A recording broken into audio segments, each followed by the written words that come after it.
Chapter 830. Kiki, you. Before Poplar Fruit could finish his sentence, Kiki suddenly stepped into a small puddle and almost fell.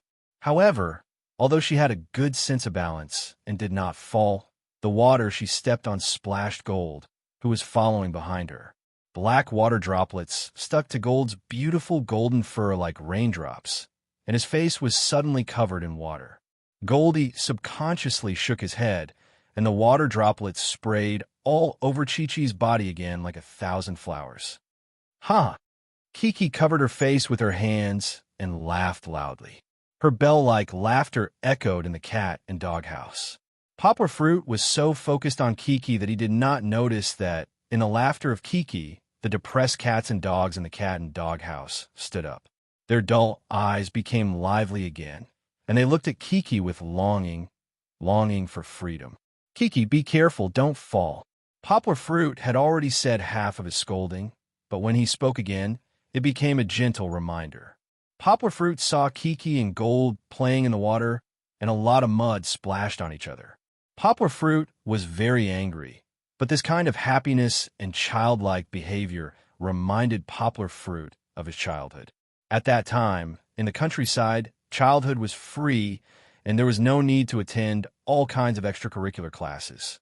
He could climb trees with his friends, dig out bird nests, play with ant holes, and run to the stream to catch fish. These were all experiences that Kiki, who was born in a big city, did not have. Therefore, Poplar Fruit suddenly felt that Kiki should have her free childhood. If he restricted her too much, Kiki would lose her little happiness. Kiki, don't step on the places where Daddy hasn't washed yet.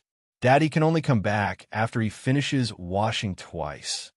Poplar Fruit said with a smile. Although he allowed Kiki to play, he could not let his daughter roll in the smelly, muddy water, right?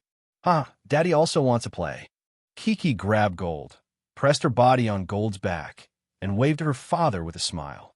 No, Daddy has to work. You see, there's so many places where Daddy hasn't washed yet. Poplar Fruit waved the big broom and said, Stay away from Daddy. Don't get hit by this broom, it hurts. Poplar Fruit. Suddenly, a coquettish voice came from the door. Fong Bei came back with a trash can and stood at the door, stomping her feet. What's wrong? Poplar Fruit looked at Fong Bei in confusion, only to see Fong Bei put down the trash can, anxiously ran over, picked up Kiki, and then walked to him. Our daughter is playing in the water. Her clothes are wet. Didn't you see? Fong Bei came over, pulled the towel from Poplar Fruit's neck, and said angrily. How could he not see? Compared to before, Kiki became a big tabby cat, and then Gold became a spotted dog. Fong Bei took Poplar Fruit's towel and wiped the water and dirt on Kiki's face. Kiki giggled, dodged here and there, and refused to wipe her face. Poplar Fruit was reprimanded by Fong Bei. She scratched her head and said, Let her play, it's okay, right? Fong Bei said angrily, Of course it's okay, if you're an uncouth man. Kiki is so small. Her clothes are wet. You see, it's the change of seasons recently. Kiki's immune system is low. It's easy for her to catch a cold. Kiki swung her ponytail and said in fear, Kiki, don't catch a cold. My nose hurts. Then why are you playing in the water? Fong Bei pinched Kiki's little face through the towel and smiled. Your father is not sensible. Let's not argue with him. Let's go. Sister Bei will take you to change your clothes. She took the car key from Poplar Fruit, who looked ashamed, and took Kiki to find clothes to change. Behind them was a dirty golden retriever, its paws still splashing water. I'm so stupid. Poplar Fruit knocked on his head, a little annoyed. He only cared about making Kiki happy, but he was not as considerate as Fong Bei. Poplar Fruit shook his head and was very dissatisfied with himself. He waved the broom and decided to work hard to make up for his mistakes. Poplar Fruit cleaned the cat and doghouse very hard, and even ran back and forth to the water room twice. At this time, Fong Bei came back with Kiki, who had changed her clothes, and saw Poplar Fruit was sweating profusely, driving the water with the broom. He had already cleaned most of the cat and doghouse. Kiki, you can't play in the water anymore. Fong Bei said to Kiki with a smile, Listen to Sister Bei and stand aside. I'm going to help your father. She put Kiki, who was nodding, on the ground and was ready to get another broom. No need, no need. Poplar Fruit waved his hand and said indifferently, this kind of hard work can be done by a man. You don't need to do it. Fong Bebe thought for a moment and said, then I'll push the feed cart over.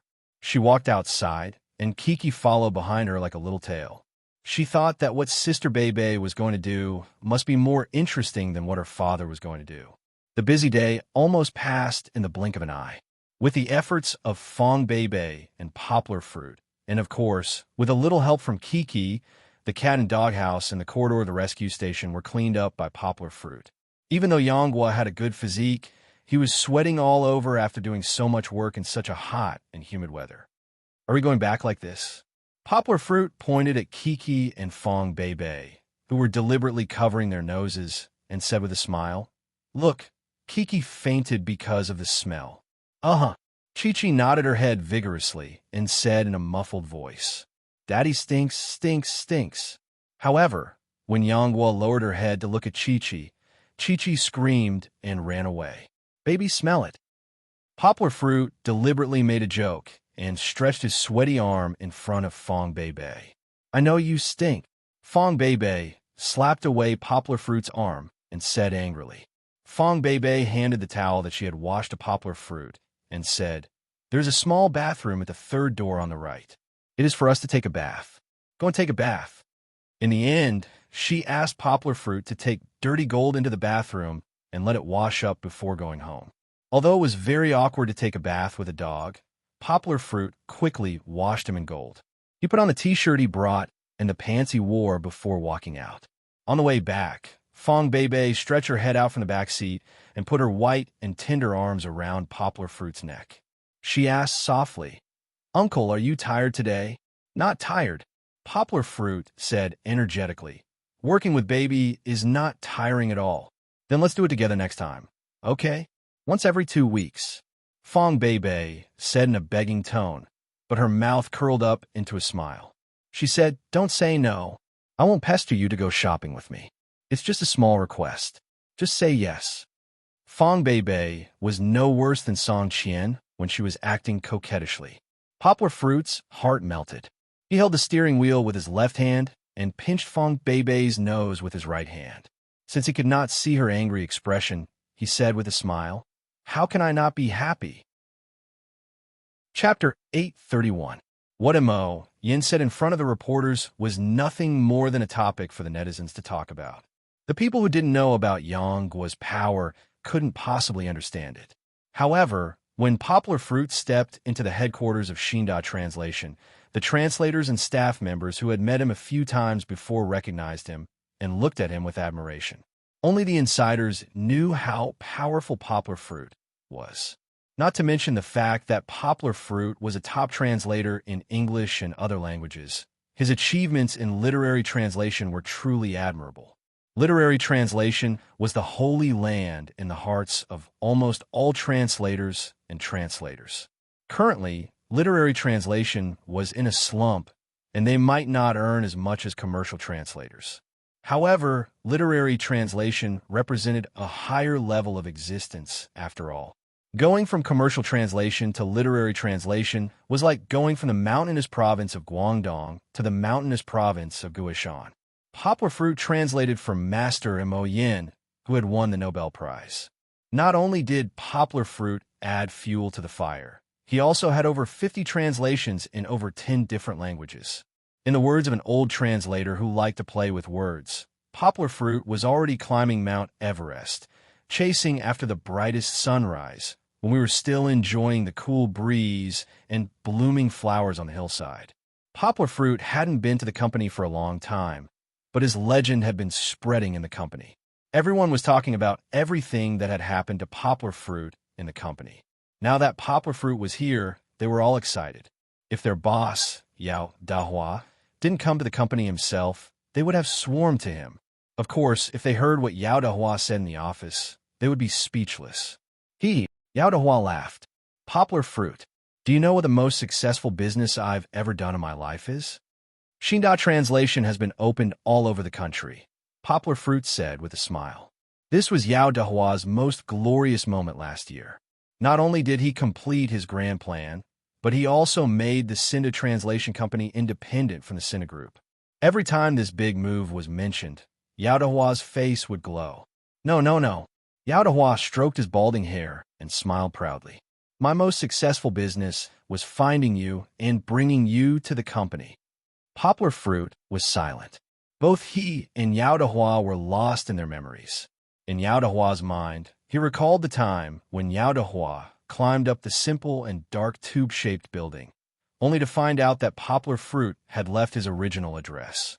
However, he still persevered and inquired from many sources. He even disregarded his own identity and went to Poplar Fruit 3 times. Finally, after a few months of coaxing and pestering, he finally pulled Poplar Fruit into his company. The small amount of shares he paid at that time was considered a loss by the other executives after the rapid expansion of Xinda Translation Company. However, Yao Dehua was the only one who firmly believed that Poplar Fruit had a limitless future. Not only because of Poplar Fruit's talent, Yao Dehua also saw Poplar Fruit's good qualities of modesty, hard work, and tenacity.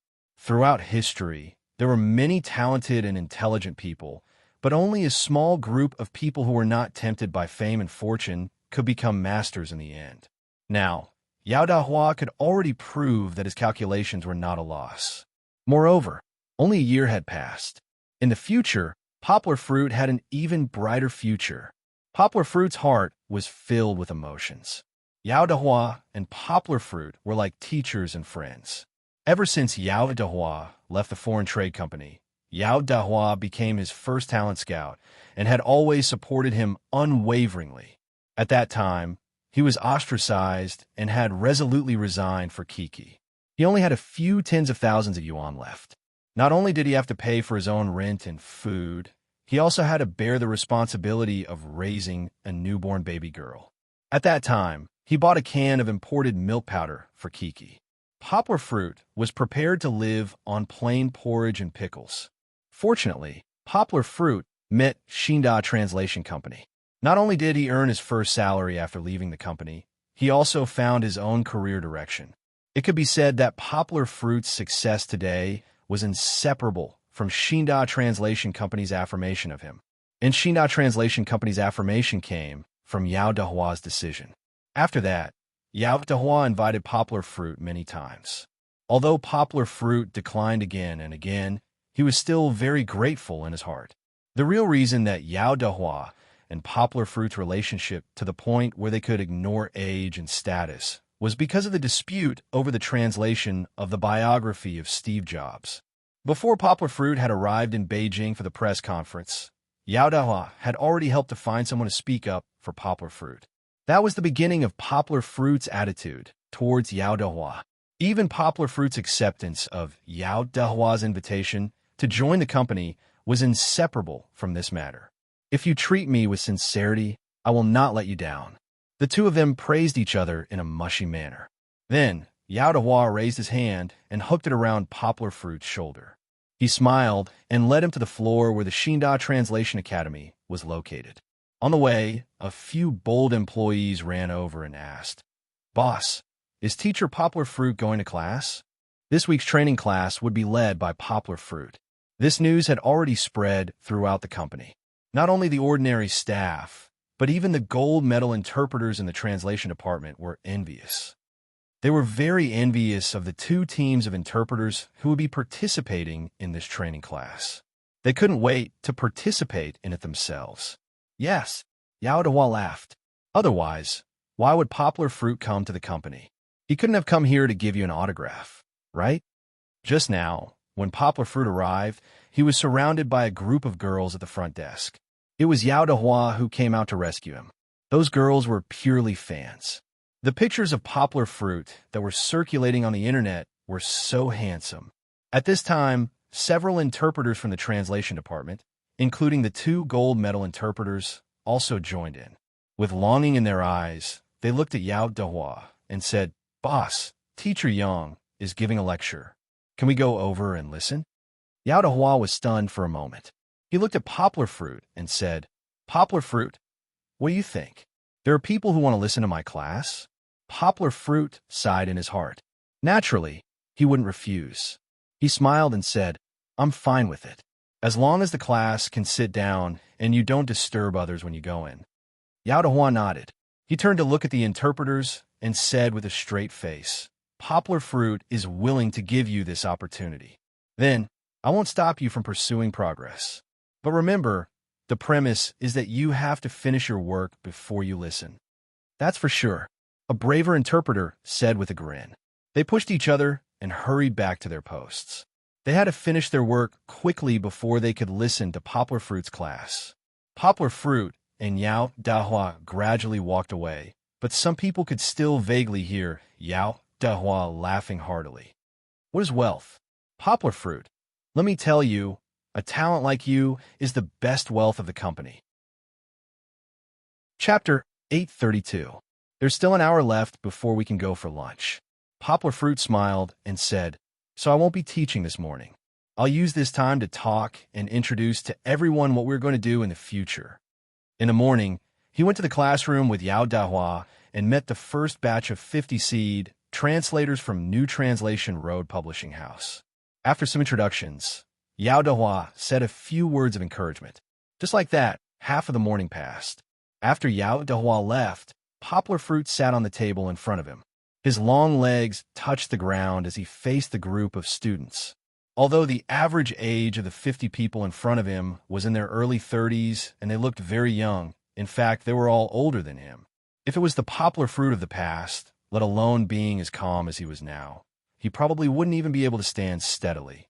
However, Poplar Fruit's experience in the past 2 years was extraordinary, especially after the big scene of Bali Fashion Week recently. He could now calmly face many challenges. Speaking to these translation students for the first time, Poplar Fruit's voice didn't tremble at all. It was as if he was chatting with an old friend. When they first came in, the translation students were very excited when they saw Poplar Fruit.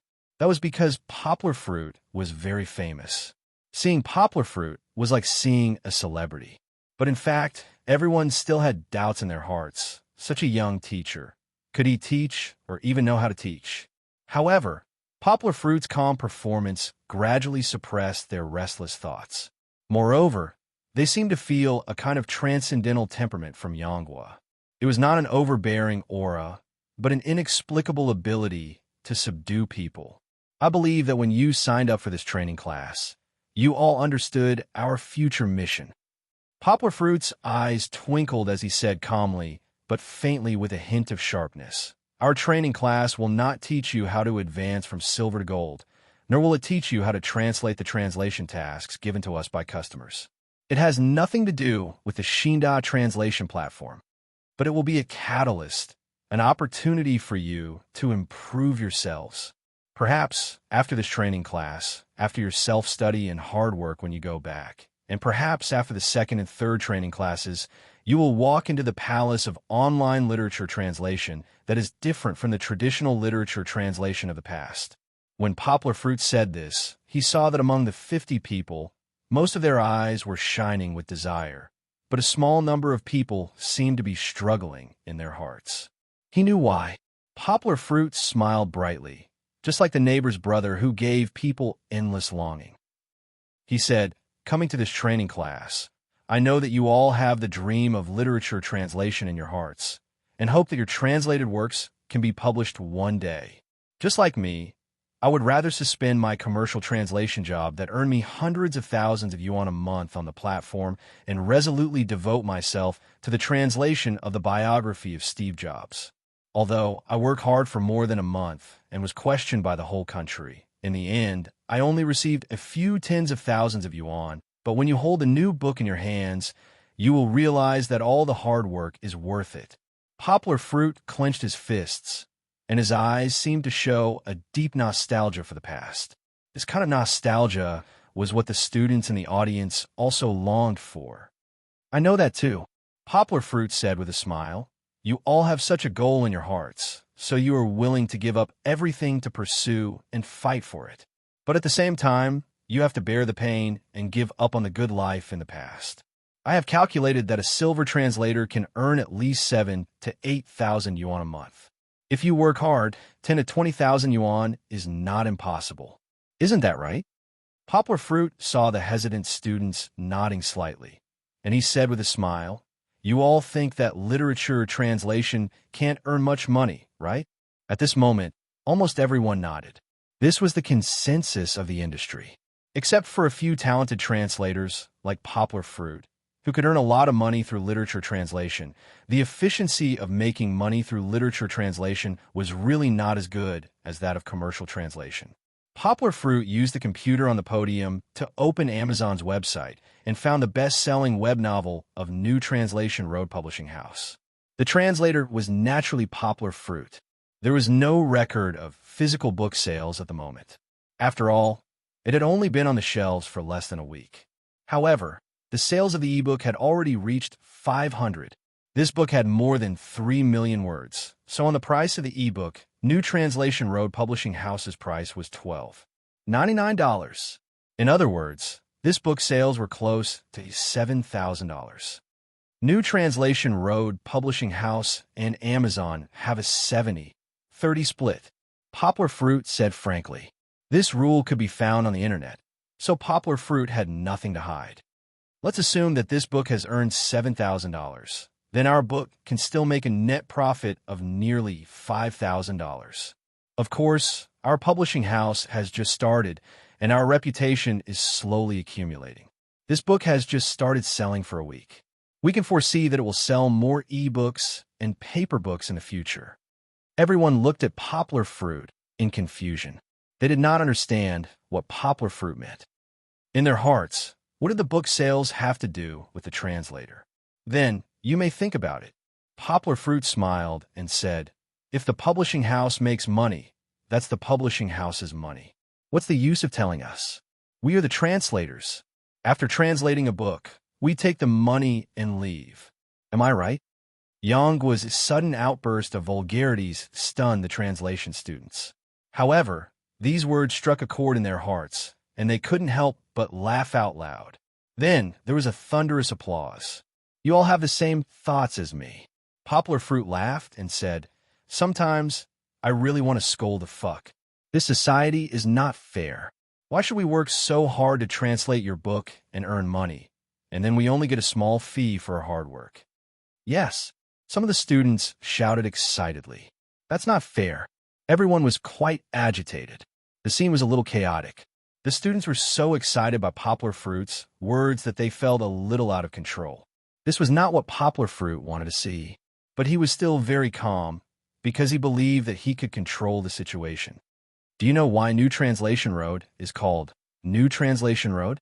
Poplar Fruit's sudden change of topic made everyone feel a little uncomfortable. But Poplar Fruit's calm expression calmed them down, and they thought along with Poplar Fruit's rhythm. Chapter 833. That's right. What does the name New Translation Road Publishing House mean? Everyone had a lot of questions in their hearts. Poplar Fruit saw that no one answered, but a few of the quick-thinking students had already thought of something. Their eyes were shining with anticipation. Poplar Fruit no longer kept them in suspense. He smiled and said, "New Translation Road Publishing House." This name was given by the boss's elders. Zheng Yujia's father, who was about to take office as the first leader of Guangdong province, could also be considered an elder. To the country and our Chinese culture, New Translation Road Publishing House means that we want to spread our glorious and rich culture to the world through translation, the Silk Road of the new era. Poplar Fruit smiled and said, "This is the expectations of our elders. It is also the ultimate goal of our publishing house. But for us translators, of course, we don't have to bear such a heavy responsibility. We just need to treat the works in our hands with our hearts." Poplar Fruit pointed to the projected web novel and said, "That's enough." Then, New Translation Road means that the publishing house will provide us translators in literature translation with a brand new path, a path that breaks the norm. Poplar Fruit stood upright on the podium, as if his body was as tall as a mountain. The students below the podium looked at Poplar Fruit in a daze. They thought of the treatment of translators that Poplar Fruit had mentioned before, and they couldn't help but breathe heavily. The novelty of New Translation Road is reflected in our attitude toward translators.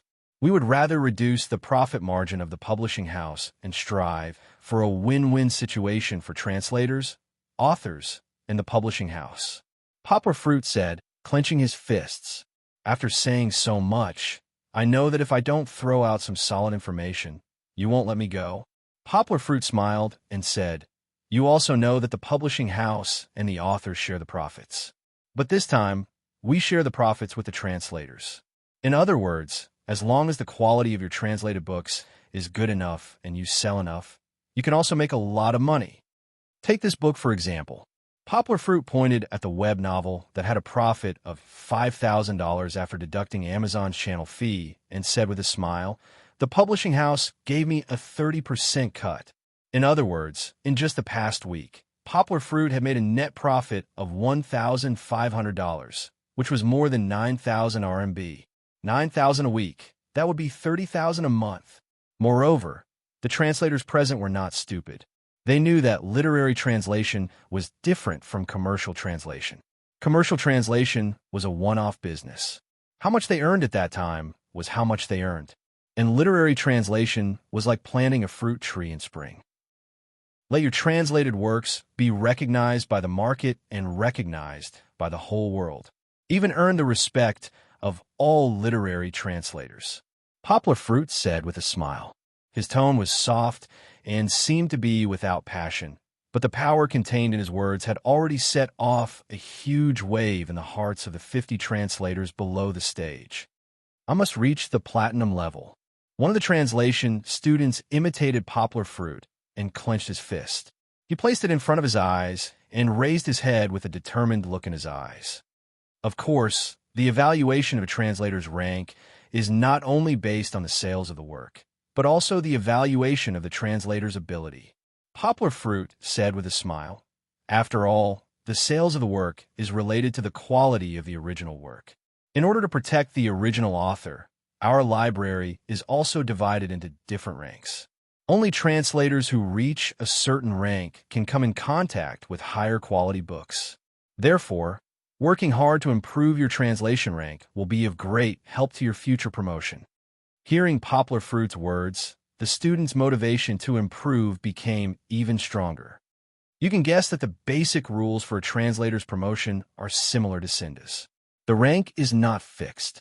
It will be evaluated based on the sales of your previous book and the translation level. If your previous book's translation level plummets and the sales drop, then your translation rank will be correspondingly lowered. Poplar Fruit poured cold water on them. Therefore, you have to keep working hard to maintain the pace of progress. Poplar Fruit said with a smile. Chapter 834. After a day of classes, Poplar Fruit did not feel tired at all. Instead, he returned home in high spirits. In the field that he was good at, Poplar Fruit could teach for 3 days and 3 nights without feeling exhausted. Pushing open the door, Poplar Fruit saw Kiki and Goldie cheerfully greeting him. However, the light in the room was not turned on, so it looked a little dark. Turning on the light, the whole living room and dining room was brightly lit, as if the haze was dispelled, making people feel comfortable. Poplar Fruit picked up his daughter and asked with a smile, "Why are you alone at home? Where is Sister Bebe?" "I'm here." Fong Bebe stood up from the sofa in the living room and said with a smile. The careless Poplar Fruit did not notice that Fong Bebe was not as lively as usual. Just now, she was sitting quietly on the sofa in the living room, her figure hidden in the shadows. No one knew what she was thinking. It's autumn and winter. It will be dark at 5 o'clock. You should turn on the light earlier. Poplar Fruit said, if you don't turn on the light and read in such a weak light, your eyes will be damaged. Fong Bebe's face bloomed with a soft smile. She walked to Poplar Fruit's side, held Poplar Fruit's arm, and said, "Uncle, I'm hungry." "Kiki is hungry too." Kiki patted her round belly and said, "And Goldie is hungry too." Hearing its name, Goldie raised its head, looked at its masters in confusion, and wagged its tail. Poplar Fruit rolled up his sleeves and said with a smile, "Okay, I'll cook for you right away." Poplar Fruit was busy in the kitchen. Kiki was holding her two Barbie dolls in the living room and telling Goldie a story. Fong Bei Bei, on the other hand, was sitting on a chair in the dining room, quietly looking at Poplar Fruit, who was surrounded by smoke. She seemed to have never been so quiet. Even when she was unhappy and threw a tantrum with Poplar Fruit, Fong Bei Bei would not show such a low pressure in front of Kiki. During the meal, she had a lot on her mind and did not taste the food. Poplar Fruit asked with concern, "Baby, what's wrong? Is it not to your taste?" Fong Bei Bei bit the chopsticks, her cherry lips red. She shook her head at Poplar Fruit and said with a coquettish nasal voice, "I want to eat that fish." Poplar Fruit stood up quickly and used the spoon and chopsticks to pick up a large piece of fish for Fong Bei Bei. He even dipped it in the sauce and put it into her bowl. Although he was slow, Poplar Fruit still felt that something was wrong with Fong Bei Bei today. However, Poplar Fruit thought that it was her period, so he loved his girlfriend wholeheartedly. Fong Bei Bei's eyes were shining. She was a little moved. She sniffed and said softly, "Uncle, thank you." Poplar Fruit smiled and said, "You don't have to thank me." Kiki was already full. When she saw the movement, she pulled Goldie over and shouted, "Papa, Kiki also wants to eat fish. Go and play by yourself. You're full, but you still want to eat fish." Poplar Fruit smiled and pushed the troublemaker away. Sure enough, she didn't want to eat fish at all. She just wanted to attract her father's attention. As soon as Poplar Fruit moved, she giggled and ran away. Today, Fong Bei Bei took Kiki to take a bath. Poplar Fruit sat at the desk in the living room and made a summary of his performance today. This small apartment was too small. It couldn't be compared with the high-end apartment Poplar Fruit used to live in. However, when Poplar Fruit bought a new house next year, space and study would no longer be a problem. After a day of classes, Poplar Fruit still gained a lot. It wasn't that he learned anything from the students, but that he constantly found his shortcomings in the course of classes. For example, he didn't speak concisely enough. Although he had knowledge, when he said it, he didn't reorganize his words. He was too confident in his own strength. Although what he said was right, since he could do better, why not work harder? Another example was that Poplar Fruit's logic was a bit messy when he was teaching. It seemed that it wasn't enough to prepare an outline for himself before class. He still needed to give himself a complete outline to make his thinking clearer. Then, he wouldn't say things that were all over the place. There was also a suggestion made by a student. It was to let Poplar Fruit help to summarize the translation of common words, such as fighting spirit, immortal energy, core formation, nascent soul, and so on. Poplar Fruit himself did in the process of translating the first 5 novels. He collected many cases of translation between different languages and made a lot of English definitions for these common words. These were all stored in Poplar Fruit's mind. If necessary, he could summarize them at any time. However, Poplar Fruit didn't intend to give these vocabulary to them directly. As a literary translator, the most important thing was the translator's creative ability. This was because the vocabulary was dead. No matter how big the vocabulary was, it couldn't cover all kinds of imaginative web novels. Only by unearthing his own thinking and creative abilities would he not be stuck when he encountered words that had not been translated before. Poplar Fruit would give the vocabulary to them, but he wouldn't give it to them casually. Poplar Fruit had already thought of the test. Just as Poplar Fruit was sometimes typing on the computer and sometimes drawing in the notebook, Fong Bei Bei came out of the shower. She dragged a chair over and leaned against Poplar Fruit, watching him work. Poplar Fruit put down the pen and reached out to rub Fong Bei Bei's hair that hadn't been blown dry. He smiled and said, "You don't mind my sweat?" "Of course not." Fong Bei Bei smiled and said, "It's not smelly at all." Poplar Fruit turned his head to look at Kiki. He then turned back and lowered his head to look at Fong Bei Bei. He pouted and said, "Come, kiss me." "Donald Duck." Fong Bei Bei looked at him with a smile and said with some disdain, "I'm not going to kiss you. You don't stink, but your mouth stinks." Poplar Fruit raised his palm and blew on it. He asked doubtfully, "It doesn't stink." "Aya, you tricked me." Poplar Fruit saw the smile in Fong Bei Bei's eyes. He called out and took the initiative to kiss her. Fong Bei Bei didn't move. She just closed her eyes and responded. Fong Bei Bei who had just taken a shower, smelled fresh, like mint leaves after the rain. Poplar Fruit lingered with her for a while before straightening up. He smiled and looked at Fong Beibei, whose face was still slightly red. Fong Beibei gasped softly and looked at Poplar Fruit with nostalgia. "I'm going to take a shower first." Poplar Fruit stood up and twisted his body. He smiled and said, "Although it's not smelly, it's true that I sweated during the day." Fong Beibei sat in the same place and looked up at Poplar Fruit. She hesitated for a moment and suddenly called out, "Uncle, what's wrong?" Poplar Fruit heard the voice and stopped. He turned around and asked. Fong Beibei wanted to say something but hesitated. After a while, she smiled and said, "Nothing. Hurry up and take a shower." "I always take a shower very quickly." Poplar Fruit bent his arms like a bodybuilder. He smiled and bragged. Chapter 835. Fong Beibei's heart was in a mess. She behaved abnormally for several times tonight. Fortunately, Poplar Fruit didn't notice, but she felt very uncomfortable in her heart. She felt that she had hidden something from Poplar Fruit and did something against her conscience. Everything was because during the day, someone suddenly came to find her. Since she became famous on Weibo, students from other departments often came to see how beautiful the legendary beauty was. Some media even tried to contact her for an interview, but they were all rejected by Fong Beibei. It could be said that it was rare for someone to come to find her. However, the person today was unusual for Fong Beibei. The person who came was called Gan Juanji. To a certain extent, he was Fong Beibei's first love. Although she was still ignorant about love at that time, the green clothes and white dress at that time, the banyan tree at that time, the small notes passed on the desk, and the teachers' and parents' opposition at that time were all the sweet and sour taste of first love. However, although Fong Beibei didn't understand love at the time of her first love, Gan Juanji's departure and the subsequent 3 years of spiritual healing caused Fong Beibei to really understand love and be afraid of love.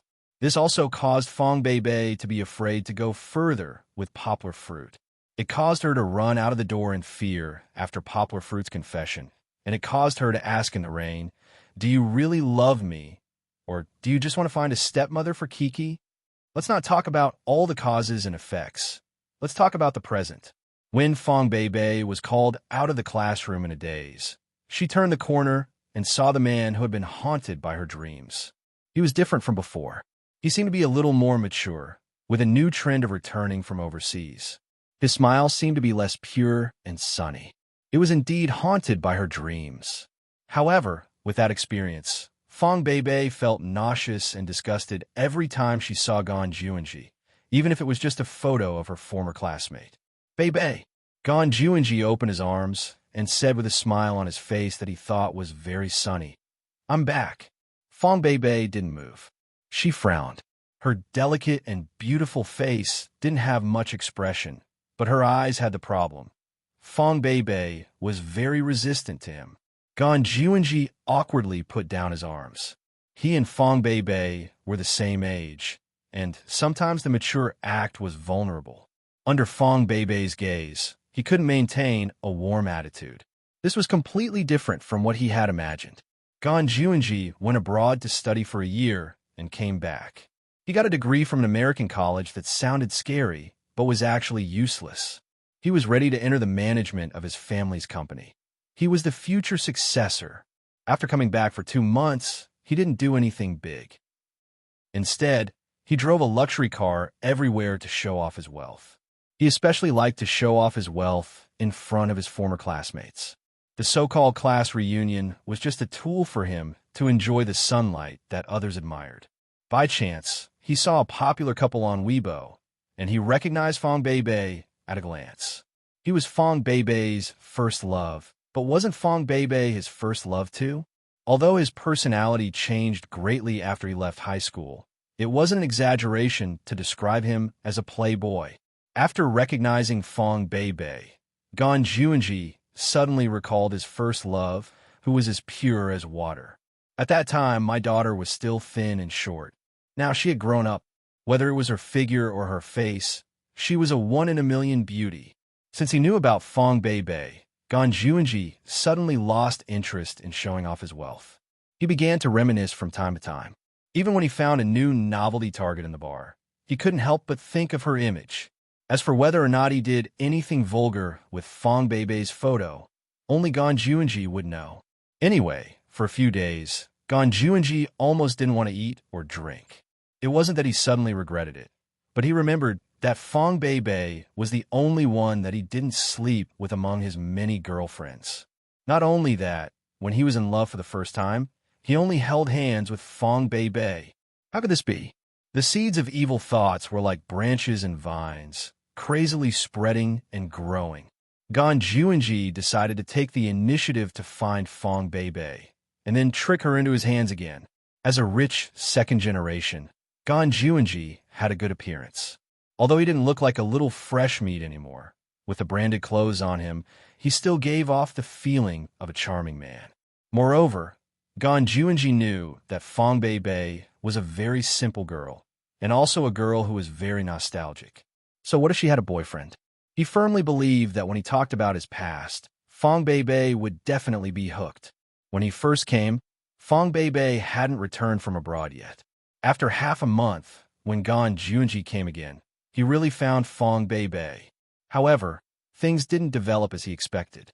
He opened his arms, and Fong Beibei rushed over like a moth to a flame. "Beibei, I'm back."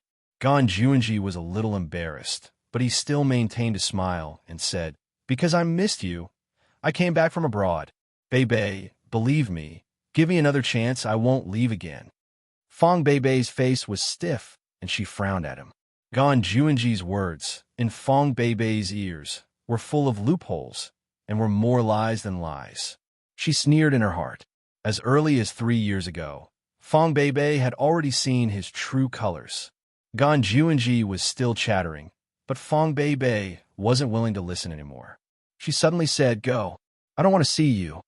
Ganjuanji was choked by Fong Beibei's words, and he almost choked. Then, when he saw Fong Beibei turn around and leave, he became anxious. He strode forward, grabbed Fong Beibei's wrist, and said anxiously, "Beibei, listen to me. I'm serious." Fong Beibei seemed to have been touched by something dirty, and she shook off Ganjuanji's hand forcefully. She looked at him with disgust and shouted, "Get lost." There were more and more onlookers, and Ganjuanji couldn't bear it anymore, so he left dejectedly.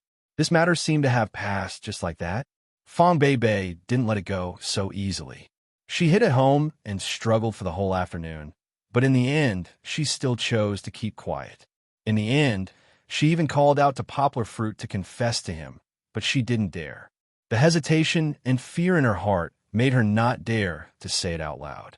Ganjuanji should know to back off, right? Fong Beibei could only pray that this first love, who had disrupted her rainy season 4 years ago, wouldn't appear again and wouldn't disrupt her peaceful and happy life. Finally, this foreshadowing that had been buried for more than 100 chapters has been drawn out. Chapter 836. Fortunately, Ganjuanji didn't appear in Higashiyama University's campus for the next few days. Fong Beibei secretly heaved a sigh of relief. She had been under a lot of pressure. On one hand, she had to worry about Ganjuanji pestering her. On the other hand, she had to worry about how angry Poplar Fruit would be if he found out that she had kept it from him. When Poplar Fruit went to class, Fong Beibei helped to take care of Kiki. Of course, if Fong Beibei also had to go to class, she would bring Kiki to Poplar Fruit's teacher's wife's place. In fact, Kiki preferred to play with her teacher's children. She even asked Fong Beibei to bring her toys over with her in a small school bag so that she could share them with her friends. This week, Poplar Fruit didn't revolve around the 2 training classes of Shinda translation every day. When he had time, he would also go back to school and bring Fong Beibei to teach the children in Xiong Village. Under Poplar Fruit's guidance, Fong Beibei could finally teach the children. As the multidimensional teaching had received very good policy support from the school, the 6 grades could finally be taught separately. Although there was a shortage of experienced teachers, the children didn't mind. They were very happy to learn and communicate with so many older brothers and sisters. However, The experience of teaching for the first time was always bumpy. Fong Bei was a straight-A student, but she wasn't a demon like Poplar Fruit. When she was teaching mathematics to the 5th grade children, she was so nervous that she forgot what she was going to say. Looking at more than 60 children quietly looking at her, Fong Bei was so anxious that she was about to cry. Fortunately, Poplar Fruit was by her side. When he saw that the situation wasn't right, he quickly went up to help. He took over Fong Bei's words and talked to the children for 5 minutes, allowing Fong Bei to reorganize her thoughts before going back to the stage. After that, Poplar Fruit joked with Fong Bei about this matter, saying that she still had a weakness. Fong Bei threw herself on him in embarrassment, hitting and pinching him. The two young lovers were very noisy. However, for straight-A students like Poplar Fruit and Fong Bei, setbacks could never defeat them, because they were good at summarizing and learning. After Fong Bei experienced this moderate failure, she realized her own shortcomings. She even took the initiative to ask for guidance from Poplar Fruit, which made Poplar Fruit so happy that his smile reached his ears. Poplar Fruit was already looking forward to Fong Bei's improvement in the next class. However, he didn't have the opportunity to follow Fong Bei for the second class, because after the week-long training in Xinda ended, Poplar Fruit had to fly to Beijing. Back then, he had made an appointment with director Li to translate the subtitles for him. After half a year, his copy finally arrived in Beijing. Of course, Poplar Fruit was only lucky enough to watch the movie once. When the copy was sent over, the main purpose was to hold a screening meeting for all the major cinema managers in the country to watch it, and then decide how many screens to allocate for it when it was released. Poplar Fruit wasn't worried about Lian, because there was no need to worry. Who was Lian? He was a top international director who had won 2 Oscars, and even won an Oscar for Best Director. He was the pride of the Chinese people. His movies, whether good or bad, commercial or artistic, as long as his name was on it, the box office wouldn't be bad. However, to Poplar Fruit, this kind of travel was very annoying. In October, he flew from Bali to America, then flew back from America with Fong Bei. After returning to China, he was invited to Changzhou's Mango TV to record show. After returning for a week, he had to fly to Beijing again. In a month, Poplar Fruit didn't spend more than half of his time in Yangcheng. Why did he feel like he was a big boss who often flew around for business? This wasn't the end. Poplar Fruit felt that the last few months of 2012 were very busy. Not to mention other things. In December, he had promised his teacher to go abroad to attend an award ceremony in Sweden. This was enough for him. Fong Bei also had some complaints. But more than that, she was reluctant to leave. At night, she helped Poplar Fruit pack his clothes and said, "Uncle, I won't be able to see you for many days." "Of course not." Poplar Fruit squatted beside her and smiled. "I'm just going to Beijing to watch a movie. I'll be back after that. It won't take more than 3 days." Who would travel so far just to watch a movie? Fong Bei pouted. She knew that this movie wasn't a normal one, but she still complained unhappily. Poplar Fruit pulled Fong Bei, causing her to lose her balance and fall into his arms. "Uncle." Fong Bei pouted, but she quickly stopped protesting because Poplar Fruit had already wrapped his arms around her and hugged her tightly. "Kiki is still here," Fong Bei said with a trembling voice. Poplar Fruit pulled Fong Bei into his arms and leaned his head against hers. His nose smelled the fragrance of Fong Bei's body, and his face gently rubbed the hair behind Fong Bei's ear. He smiled and said softly, "What are you afraid of? She's already asleep. Moreover, I didn't do anything bad." Fong Bei's body suddenly trembled. She sensitively felt that Poplar Fruit gently kissed her ear. It seemed that this was her weak point. Poplar Fruit only lightly touched Fong Bei, but her entire body went soft. "Don't." Fong Bei's begging voice came to an abrupt end. She let out a cry, and the ending sound dragged out. At this moment, Poplar Fruit gently licked her small and exquisite, white as jade ear. His arms closed and pressed against Fong Bei's flat stomach, hugging her even tighter. Fortunately, Poplar Fruit only tasted a little. He didn't wait for Fong Bei to stop, and let go of her blushing ears. He just sat with her face close to his. Poplar Fruit grabbed Fong Beibei's soft and boneless hand and held it in his palm. He said softly, "Baby, don't worry. I just need to do it for work. I'll be back in 2 or 3 days. When I come back, I'll accompany you to watch a movie, okay?" Poplar Fruit and Fong Beibei whispered into each other's ears and said with a smile, "Then I'll pick a good movie and wait for you to come back." Fong Beibei was comfortably held in Poplar Fruit's arms. She sweetly smiled and said, "I want to watch a lot of movies." "No problem. Let's watch 4 movies in a row. No, 8 movies from morning to night." Poplar Fruit said with a smile, "Until the end of time. I don't want to. I'll die of exhaustion." Fong Beibei said with a grin, "Baby, you smell so good. Really? Really? Let me smell it again." "I won't let you smell it. You strange uncle." "Yeah, little girl, you actually dare to resist. Uncle is telling you. Today, Uncle not only wants to smell it, but also wants to kiss it." Chapter 837. Zheng Yujie was a girl that Poplar Fruit found very difficult to face recently. He knew that even if he didn't tell her clearly, she would definitely find out from the internet that he had a girlfriend. This gave Poplar Fruit a headache. What should he say when he saw her? It wasn't that Poplar Fruit didn't want to make things clear to Zheng Yujie. If possible, Poplar Fruit also wanted to draw a clear line between the two of them, so that the two of them could simply be good friends.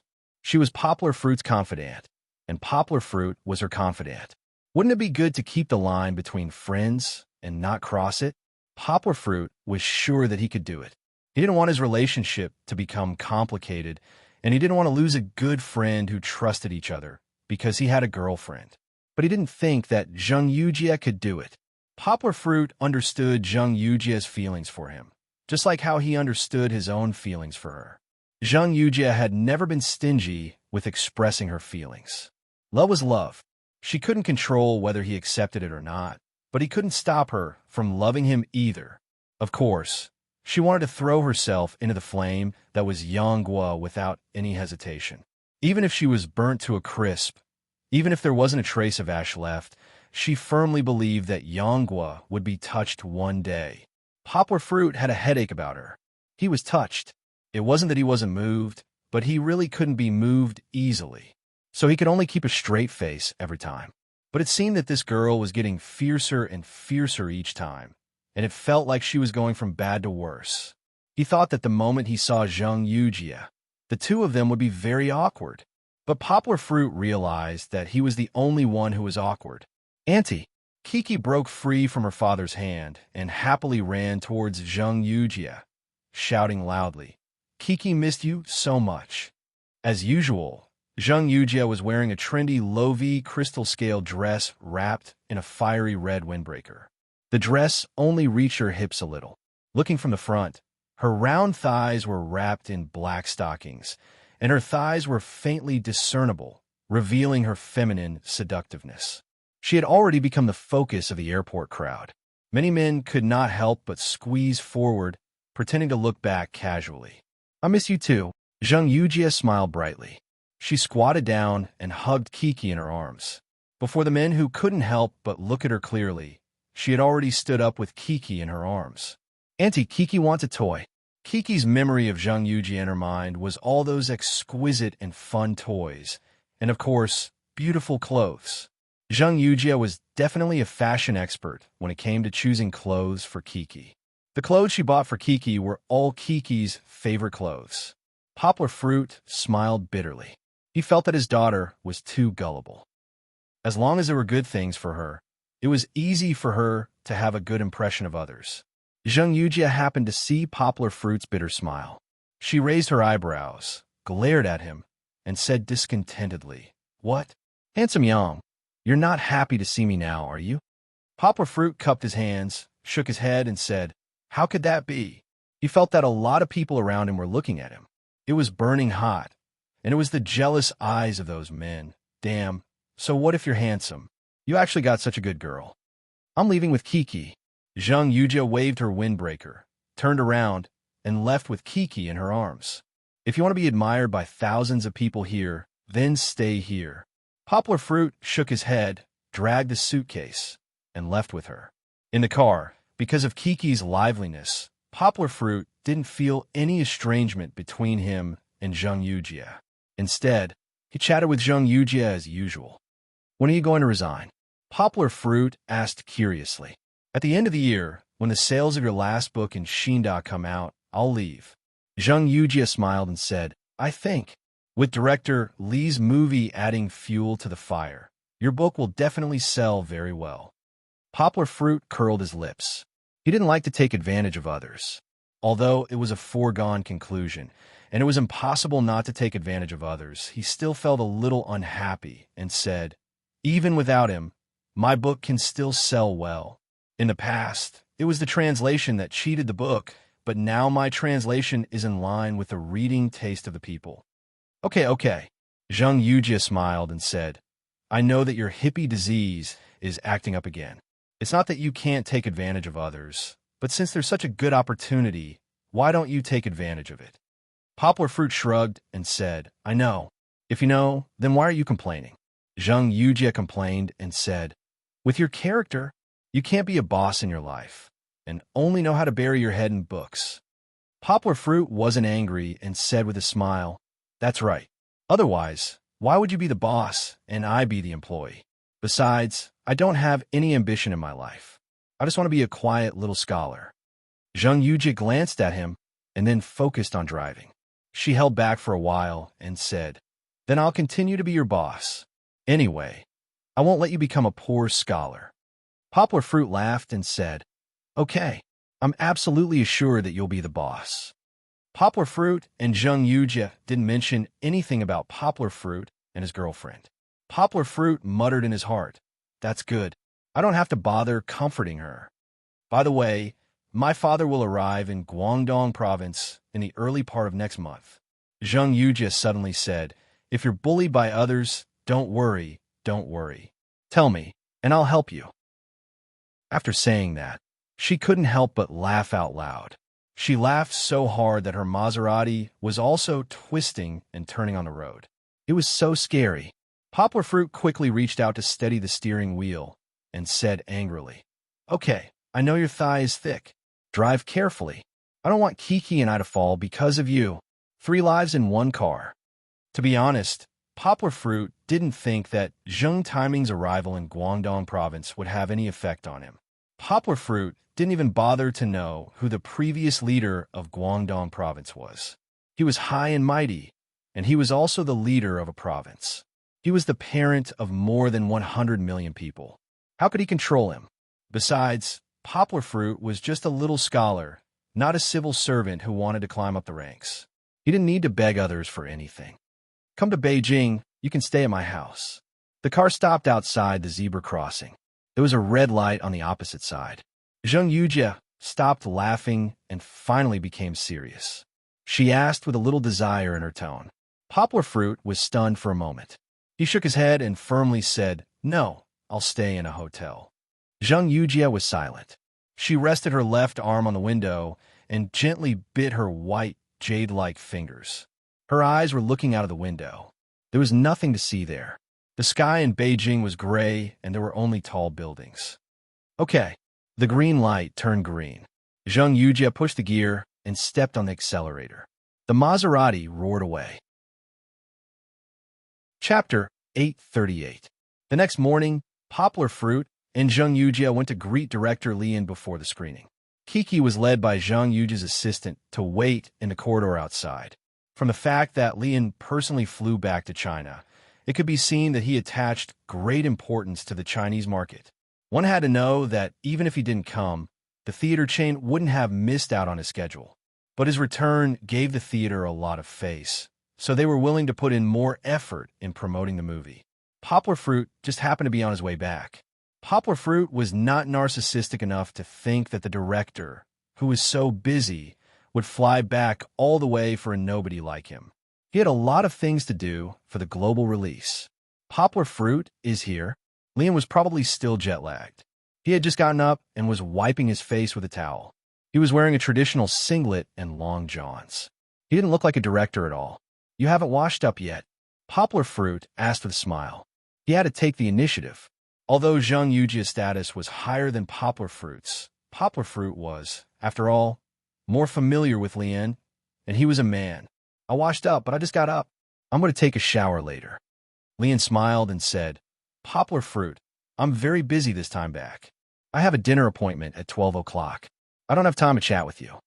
It's okay. Zheng Yujia smiled and said, We know you are a busy man, so we came to visit you early. We won't disturb you for too long. That's good. Lien said with a smile, Poplar Fruit, there's only one screening in the afternoon. Do you want to stay, and I'll ask someone to show you another screening? He needed Poplar Fruit to help him translate the subtitles, but he had watched those subtitles over and over again in the past. No, I'll just watch one screening. That's enough, Poplar Fruit said with a smile. He said it casually, but his words contained his unwavering confidence in his ability. That's good. Lien smiled and said, By the way, are you interested in attending my premiere? The premiere in China will be 2 days later than the one in the United States. It will be held in Beijing on the 24th of next month. You're a big star now. I often hear about your news abroad. The more far-sighted one knew how to take advantage of the situation. Lien was the same. He sent an invitation to Poplar Fruit, hoping to borrow Poplar Fruit's momentum.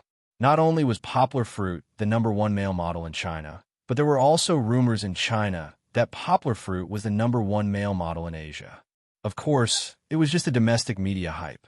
Originally, the leaders of Dongxin Publishing had been invited to attend the premiere. They would also be given some time to promote the new book that was released at the same time. Now, he sent an invitation to Poplar Fruit because he wanted to achieve a win-win situation. His movie would be hyped up, and Poplar Fruit's new book would be noticed by more people. However, he still underestimated Poplar Fruit. Poplar Fruit shook his head decisively and said with a smile, Mr. Lien, thank you for your invitation. However, I'm really not free at the end of November because there will be a training at that time. At the beginning of December, I will be accompanying Mr. Mo Yin to Sweden to receive an award. Poplar Fruit's rejection stunned Lien. However, when Mo Yin was mentioned, he was filled with respect and didn't dare to be dissatisfied. He knew that his movie was only for commercial interests, and it was even a foreign investment. Mo Yin receiving an award was a national event.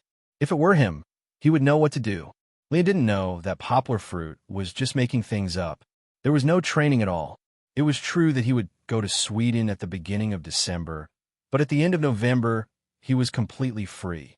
He rejected because he was lazy and didn't want to come. It's just a movie premiere. Poplar Fruit didn't care too much about it. He thought that staying at home with his girlfriend and daughter and having a simple life, translating a few books, and writing a couple of papers in Guangzhou was more important than running around for fame and money. Zheng Yujia glanced at Poplar Fruit, but didn't say anything. She wanted to talk Poplar Fruit out of it, but considering his personality, she gave up the idea. She wasn't the one that Dongxin would send to the movie premiere anyway. It would be his senior vice president. After chatting with Lien for a while, Poplar Fruit and Zheng Yujia said goodbye to each other. They picked up Kiki and Zheng Yujia's assistant and left the hotel. Where are we going now? Poplar Fruit asked. It was only 9 o'clock. There was still a long time before the movie premiere started at 3:30. Even if they were going to eat, they had already eaten breakfast, and it was still early for lunch. We're going to take a look at Wanhetiani. Zheng Yujia turned to look at Poplar Fruit and said helplessly, Brother, you're the boss. You've invested money in it, so why don't you care about it? Poplar Fruit let Kiki play with his thumb as he smiled embarrassedly. I do. I care about it. I watch every episode of Unexpectedly. Chi-Chi abruptly raised her head and smiled beautifully. She happily waved her arms and sang. Who would have thought? La la la la la, Kiki can sing too. Chi-Chi pushed her little head against her father's chest through the woolen hat and said proudly, Chi-Chi likes Big Brother Wang Dachui the most. Kiki, you've acted in Unexpectedly. Do you still remember? Zheng Yujia asked with a smile. I remember. Kiki is the cute little Neza. Kiki started singing again. Neza, Neza, you're amazing. The cutest kid in the world is my little Neza.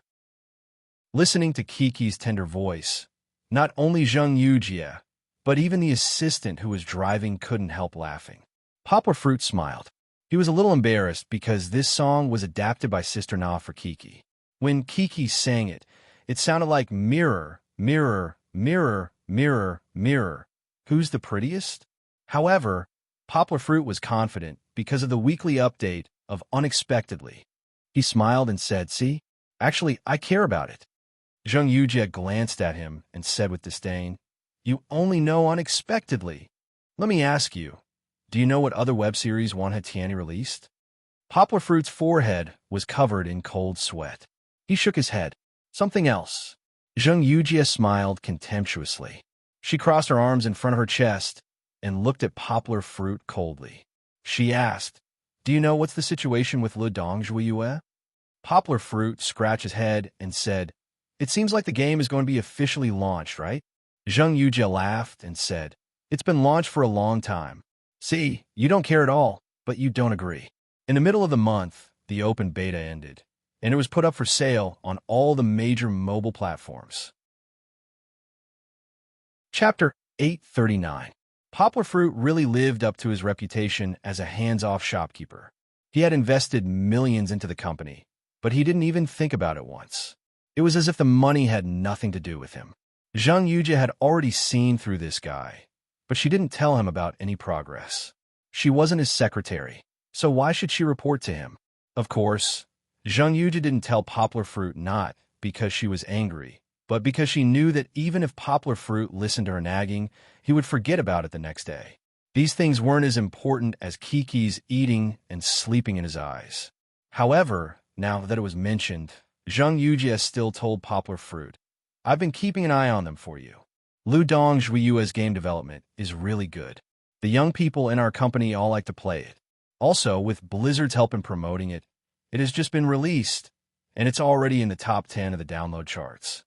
Poplar Fruit nodded and smiled. "It's pretty good. I think Uncle Hu is a very creative person. I was very optimistic about his game from the beginning." Right? Zheng Yujie wanted to talk more about the data with Poplar Fruit, but Poplar Fruit began to change the topic excitedly. His focus wasn't on whether the company was making money or not. "I'm going over now. Is Change Yuan there? I haven't contacted him for a long time." "Big Boss Yang." Zheng Yujie patted Poplar Fruit's shoulder and said, "You're always a busy man.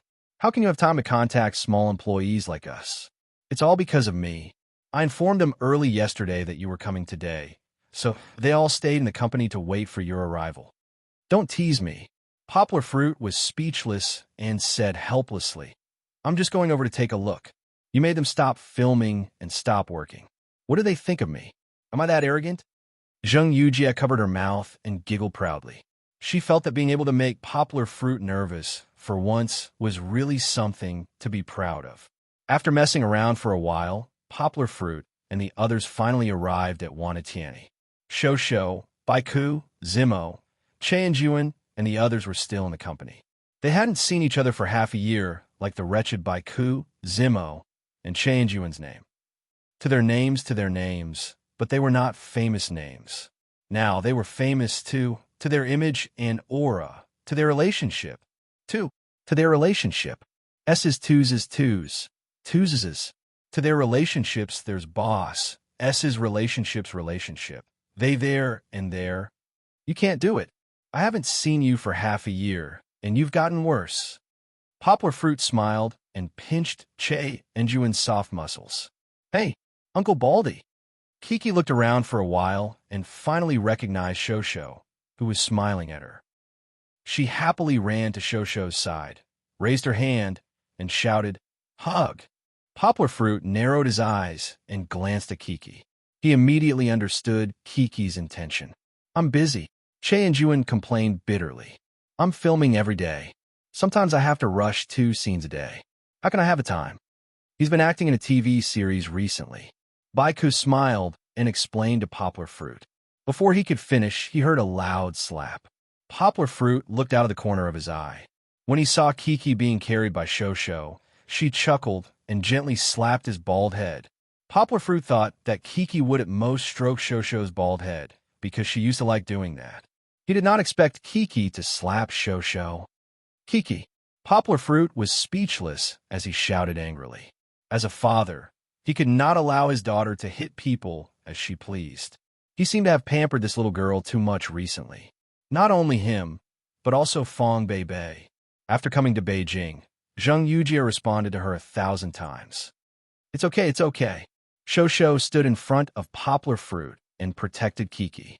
He smiled and said, "It's just a touch." Poplar Fruit, why are you so anxious? How is this a touch? Poplar Fruit looked at Kiki's frightened eyes and hardened his heart to teach her a lesson. You've already learned how to hit people. You're so rude. What will happen to you in the future? Chi-Chi pursed her lips, and tears began to roll in her eyes, looking as if they were about to fall down. It seemed that Papa had never been so fierce to her before. Zheng Yujie stood between Poplar Fruit and Shosho. She raised her eyebrows and said, "Poplar Fruit, your temper is getting worse and worse, isn't it? How young is Kiki? She's not sensible. Can't you just teach her? Do you need to take advantage of her and scold her?" "Boo-hoo, boo-hoo, Papa, boo-hoo, Kiki, boo-hoo. Kiki knows she's wrong, boo." Zheng Yujie helped Kiki to talk to Poplar Fruit. Poplar Fruit's expression became a little better. Kiki, who had been tense just now, finally cried. She choked and admitted her mistake to her father. She felt that in the world, Papa loved her the most and would always protect her. Usually when she played with Papa, it was just for fun. But when Papa was really angry and didn't want her anymore, it was really like the sky was falling down. No matter how others tried to persuade him, it was useless. Kiki cried. In fact, the one who felt the most sorry for her was Poplar Fruit. He used his arm to push away Zheng Yujie, who was about to turn around to coax Kiki, and took Kiki from the arms of the beast.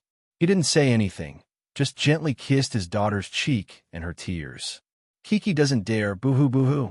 Kiki hugged her father's neck tightly, still crying nonstop.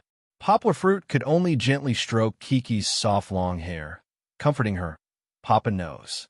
Kiki is very obedient and will admit her mistake. Papa is very happy.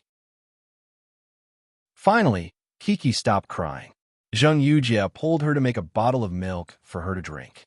Poplar Fruit stayed in the conference room, continuing to catch up with the beast and the others. After understanding, Poplar Fruit realized that after not seeing each other for half a year, he and Tiany's group of good friends had developed very well. There was no need to talk about the beast. He was the boss himself and earned a lot of money. His resources were distributed to the actors and directors under him. Zimo was now single-handedly directing the web series Unexpectedly and had recently started planning and filming a new web series, reporting to Boss. The Beast only existed as a producer.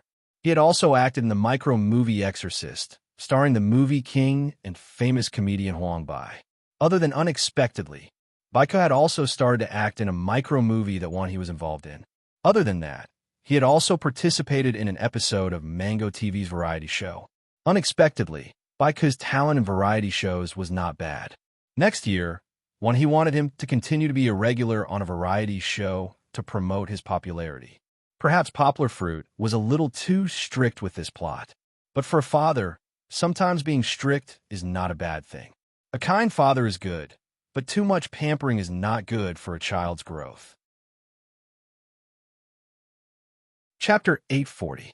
Xiao Gu and the others were not bad either, especially Zhang Binyu, who became one of the male leads in the new web drama, reporting to Boss. Xiao Gu also became the one and only female lead, if the cross-dressing teacher Kong was not included. Chen Juan, on the other hand, was doing the best out of all of them. 3 months ago, when he heard that there was a period drama ready to be filmed, this did not match the facts, but it was not to be bothered, so they recommended Chen Juan for the audition. They did not expect him to pass. Although he was not the main lead, or even the main supporting role, he was still a supporting role with many scenes and lines. It's mainly because Xiao Jun has a good foundation. The Beast praised, he looks quite handsome in a period drama, and he knows Kung Fu. When he performs those moves, he's much better than those who only know some fancy moves. Chen and Juan touched his nose in embarrassment. Baiku, who was closest to him, put his hand on his shoulder and exclaimed loudly about Che and Juan's opportunities. Che and Juan was considered a newcomer this year, but he could already participate in the filming of a TV drama, and it was a big production. He was really lucky. That's why I told you not to slack off. It's right to train and maintain your kung fu. Poplar Fruit laughed. The beast has already told you. If you don't have kung fu, why would they choose a newcomer like you who has no experience at all? Just look at those who drifted from Beijing and Hangzhou, who did not slowly make their mark after playing minor roles for a few years. It's better to have a skill than to compete with others empty-handed. The beast also laughed. Look at Bai Ku. Why didn't I recommend him for the audition? It's because he's not good at kung fu. Bai Ku's face darkened. He held his chin speechlessly and sighed. I'm just sitting here and getting shot. Actually, the company should have a lot of resources. Poplar Fruit said to the beast, you should communicate more with Zhang Yujie. Her family is very well informed in this regard. Next year, we can increase our efforts and get more audition opportunities for our company's people. We can't always act in web dramas. After all, these are not considered mainstream. Bai Ku and the others can't get any experience in them. Go out and act in other people's dramas and movies. Later, when we have experience, we can also get investors to act in our own dramas and movies.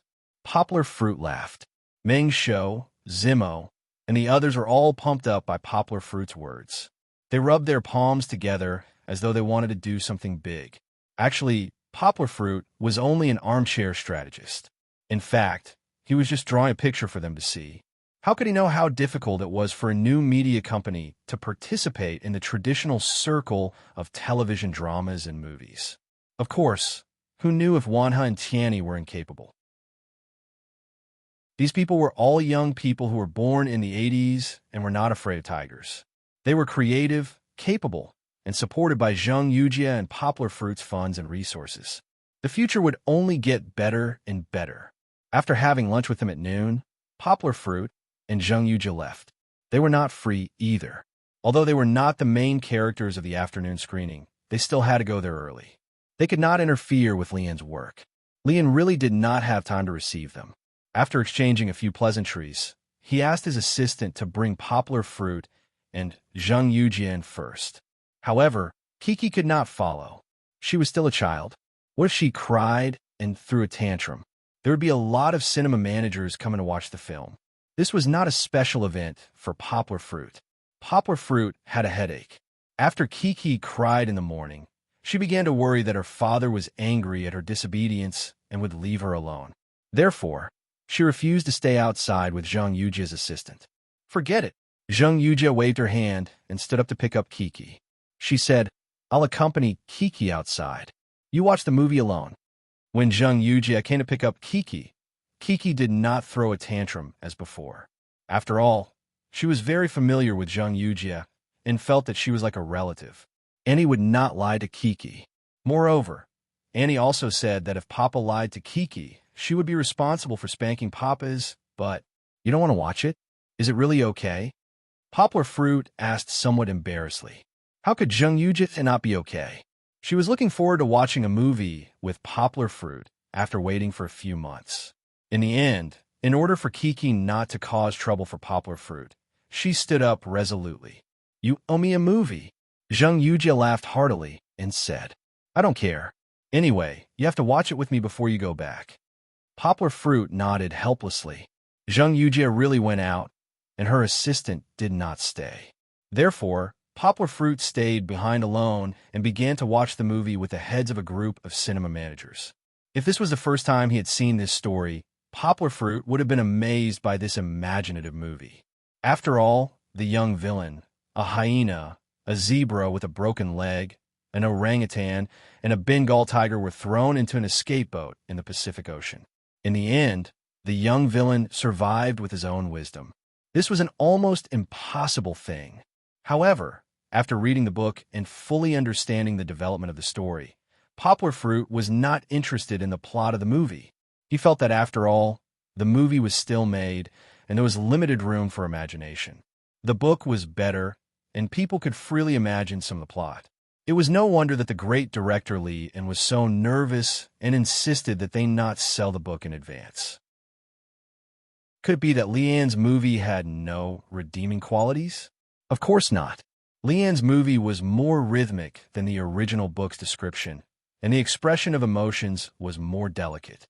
More importantly, he used a lot of special effects to portray a magnificent and fantastic sea world for the audience, especially the spectacular flying fish, the rippling sea surface that was sometimes calm and sometimes violent, and the quiet and beautiful green, uninhabited island that hid murderous intentions. After watching the movie, Poplar Fruit stretched. He did not wait for Li Un, who was talking to the cinema managers, and walked out by himself. Kiki had been anxiously looking around. Zhang Yujia asked her assistant to buy toys for her, but she could not calm her down. "Papa!" Kiki rushed over and squeezed into her father's arms. Smiling sweetly, she did not want to break free from her father's arms again. However, Poplar Fruit still had to translate the subtitles for the great director Lian. "Do you remember that many words?" Zhang Yujia asked with a frown when she saw Poplar Fruit take the laptop. There was only a blank Word document on it. Poplar Fruit said with a smile, "I remember. In fact, there are not many lines." There were really not many.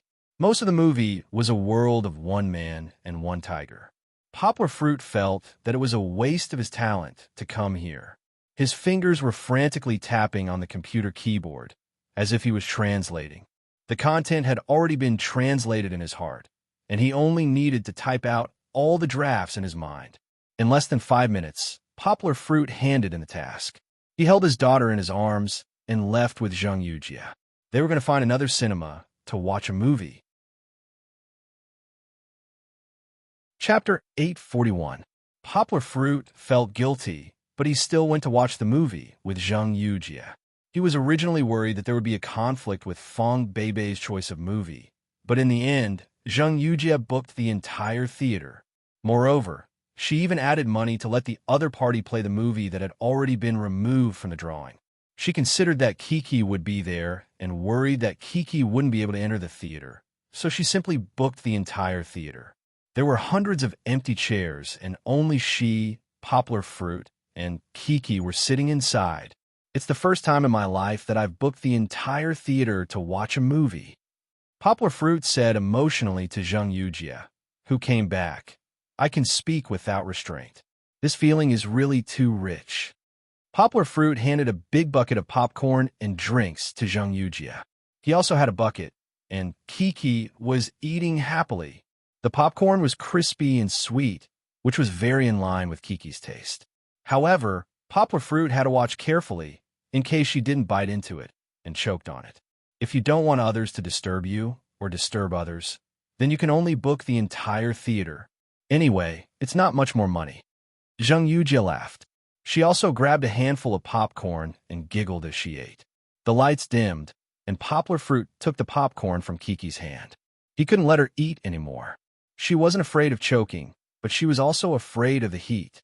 However, Kiki was also attracted by the bizarre movie on the big screen. The opening was the title of 20th Century Fox. Poplar Fruit looked at it and felt that something was wrong. He turned his head and asked Zhang Yujia, "Hey, that's not right. Didn't you ask them to play Painted Skin 2 for you?" Painted Skin 2" was a movie that Zhang Yujia had always wanted to watch. She had just told Poplar Fruit that it was because she liked Zhou Gongzi very much.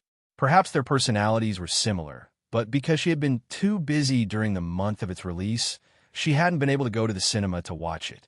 Now that it was no longer screening, she had used her connections to persuade the cinema to find a copy for her.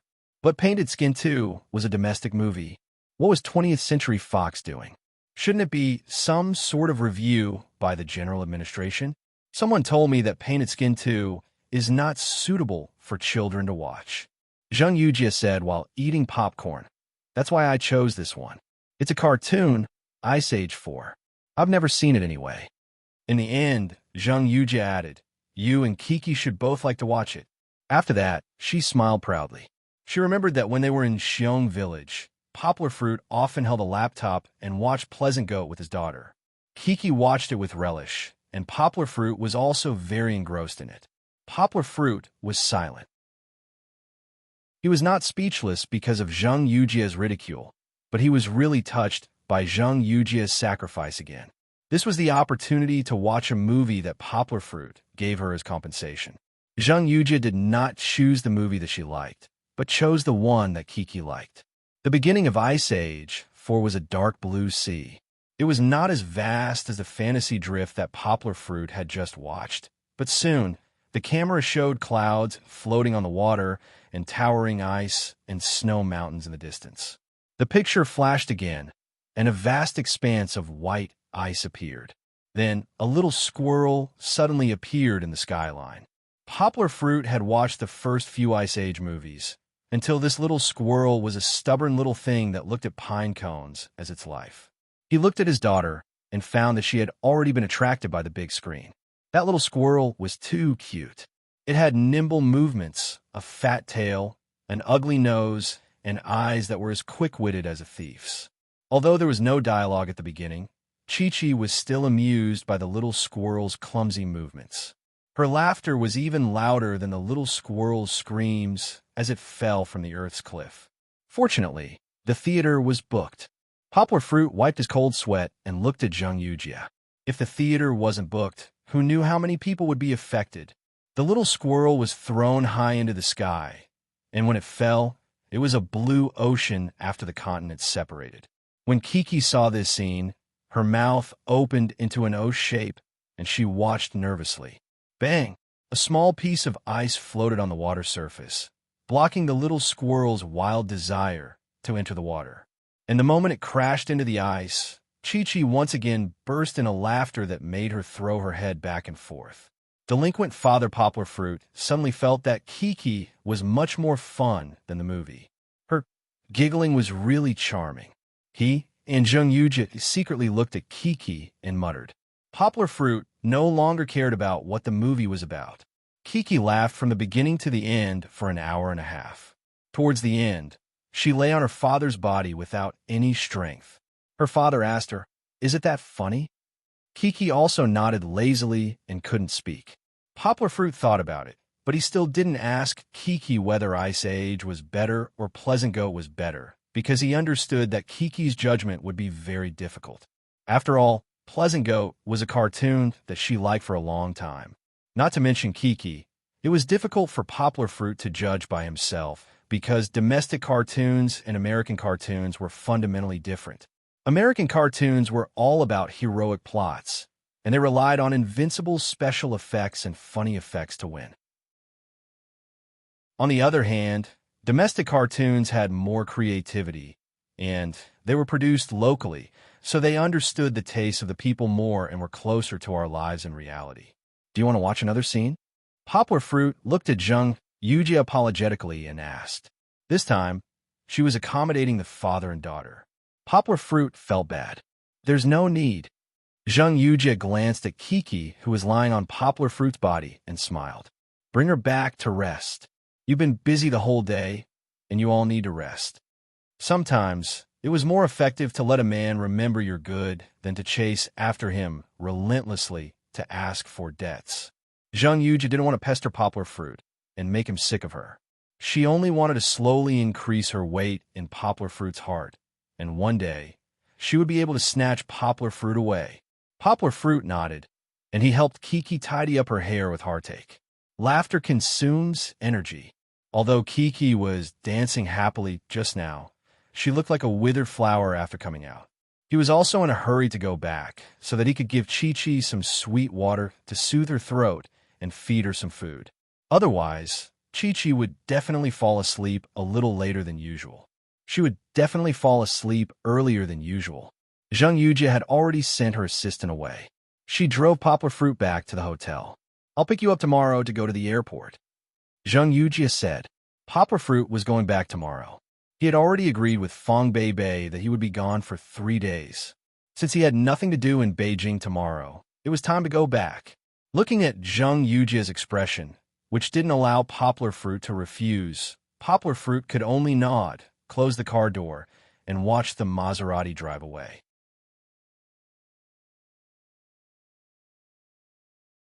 Chapter 842. His original plan was to return to Yangcheng City, but his plans always changed. After receiving a phone call, Poplar Fruit's face turned gloomy as he clenched his fists. He immediately contacted the airline to change his ticket. "Baby, I can't go home right now."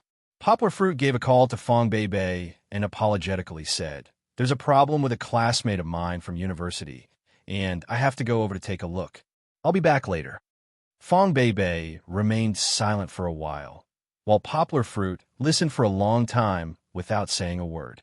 He also felt a little uncomfortable in his heart as he said, "Baby, it's my fault. I shouldn't have stood you up. But really, there's a problem with her side, and she was deceived by someone. I want to visit her." "Is a girl?" Fong Bei asked hesitantly on the other side of the phone. Poplar Fruit frankly said, "Yeah, it's Duan Xueqing. I told you about her when I took her graduation photo. It's a junior sister." Fong Bei's voice suddenly became aggrieved. She seemed to have something stuck in her nose as she sullenly said, "But I already bought the movie tickets, and I was just waiting for you to come back. Baby, don't cry."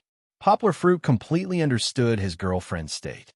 Although she hasn't cried yet, she's not far from crying. He immediately explained to Fong Bei, "It's really an emergency this time.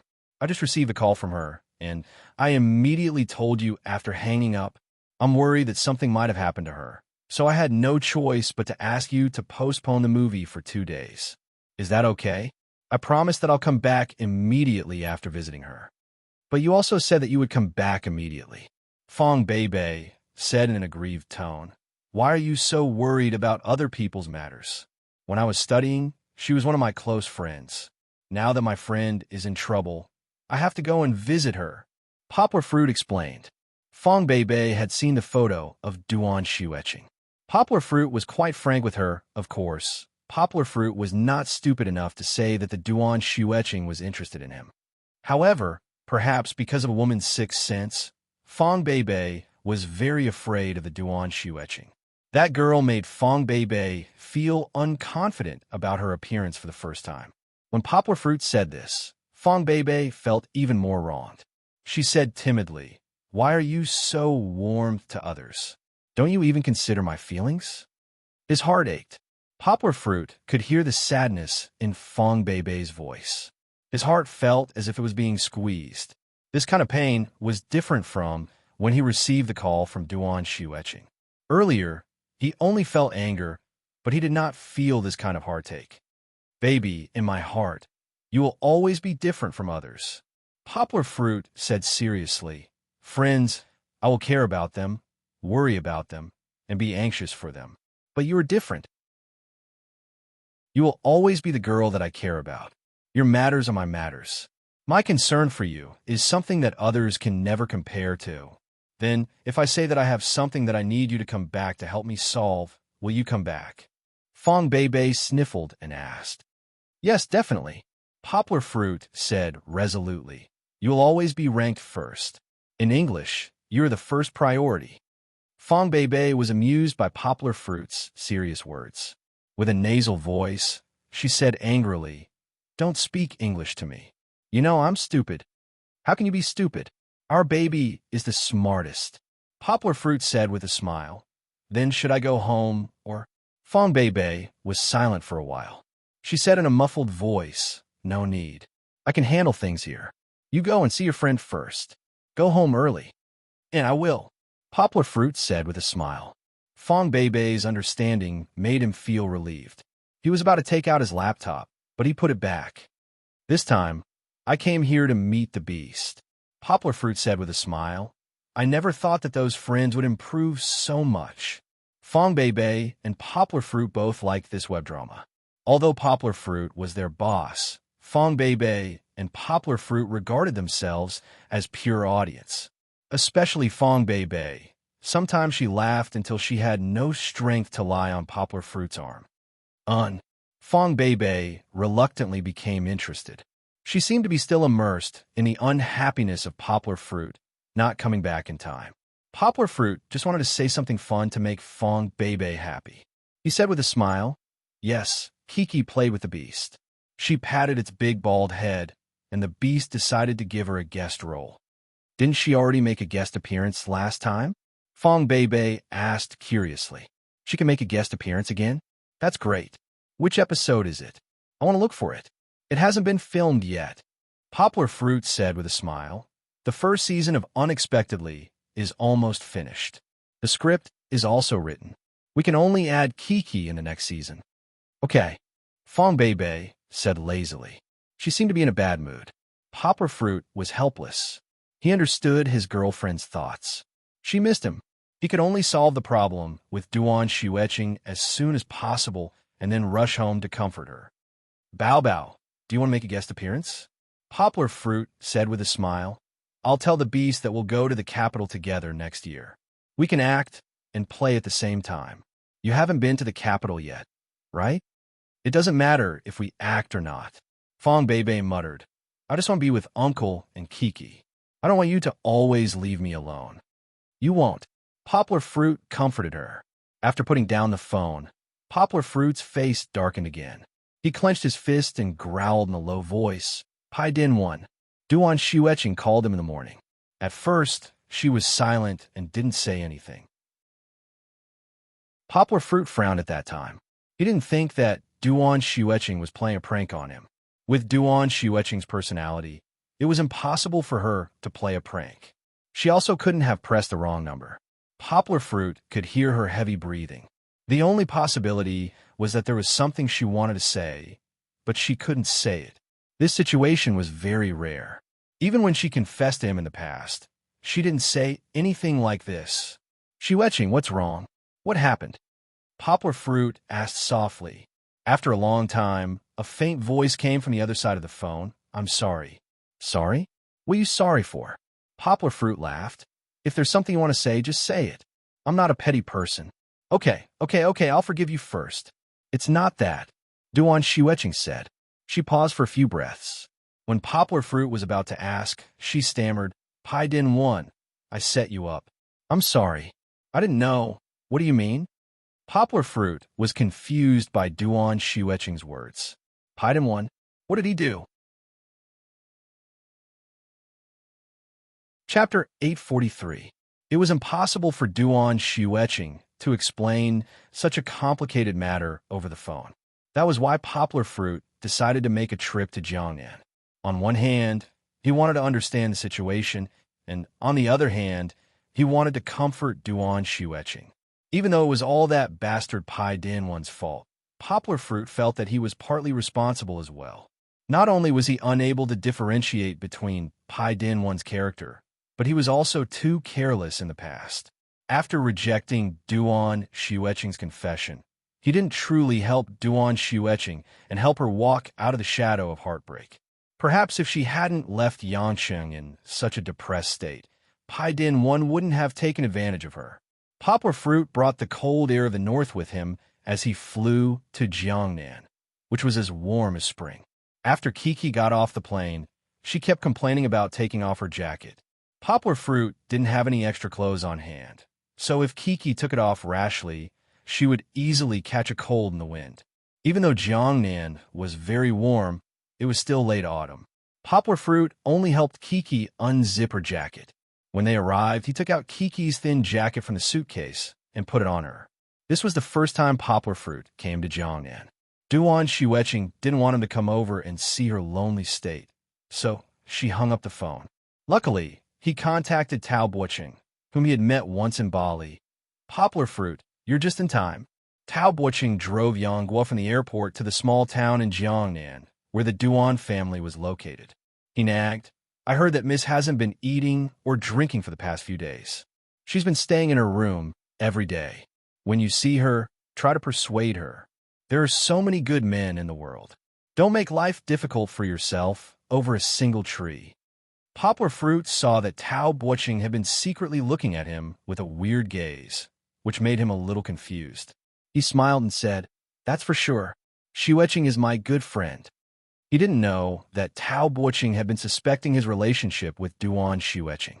When they were in Bali, the way Duan Xueqing looked at Poplar Fruit was strange. However, at that time, there was Pai Din won by Duan Xueqing's side. Tao Boqing secretly sighed and muttered in his heart, Neither of them is suitable. Neither of them is worthy of the young miss. One is a big liar, and the other has a family to feed. Why are all the men that Miss knows so unreliable? Teacher Tao, I want to ask you, what do you know about Pai Din 1? Poplar Fruit couldn't help but ask. Duan Xueqing wasn't deeply involved in the world and was easily deceived, but she was always at home. Even when she went to Bali, she had Tao Boqing by her side. Tao Boqing was already in his 50s or 60s, so how could he not see it at all? He's just a liar, Tao Boqing said with prejudice and some agitation. When we were in Bali, I felt that this guy had bad intentions. He was always smiling, and his politeness must be fake. Poplar Fruit didn't respond. He felt that Tao Boqing's words were a little belated. What did he mean by smiling? There was no real meaning to it. If one felt that a person was a good person, then his smile would naturally be as bright as the sun. If one felt that a person was a bad person, regardless of whether he was crying or laughing, he would feel that it was fake. This was normal. Poplar Fruit turned his head and thought about the 2 or 3 times he met Pai Din 1 in Bali.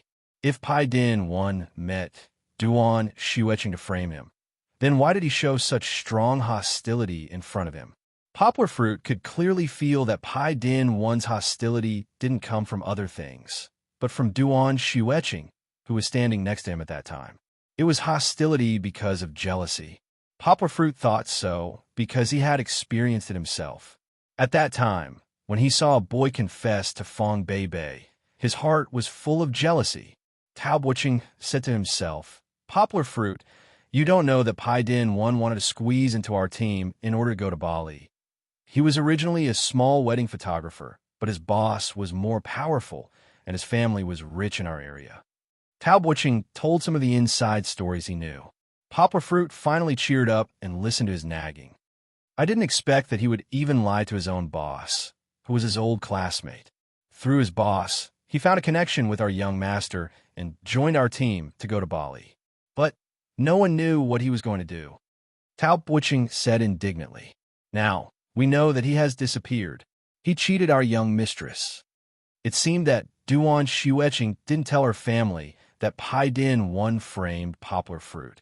Now the Duan family only knew that there was such a person who cheated Duan Xueqing. However, except for the emotional pain, it seemed that Duan Xueqing and the Duan family didn't have any other losses. You just let a stranger follow you to Bali? Poplar Fruit frowned and asked. Tao Boqing smiled bitterly and said, You don't know how rich Pai Din 1's boss is.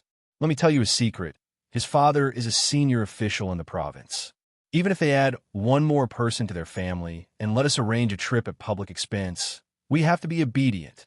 At that time, our young master also said that we don't need to care about him. We just do our business, and he can do whatever he wants. Tao Boqing suddenly became angry and said in a raised tone, Later, we found out that he lied to our young mistress, saying that it was our family who forced him to go abroad.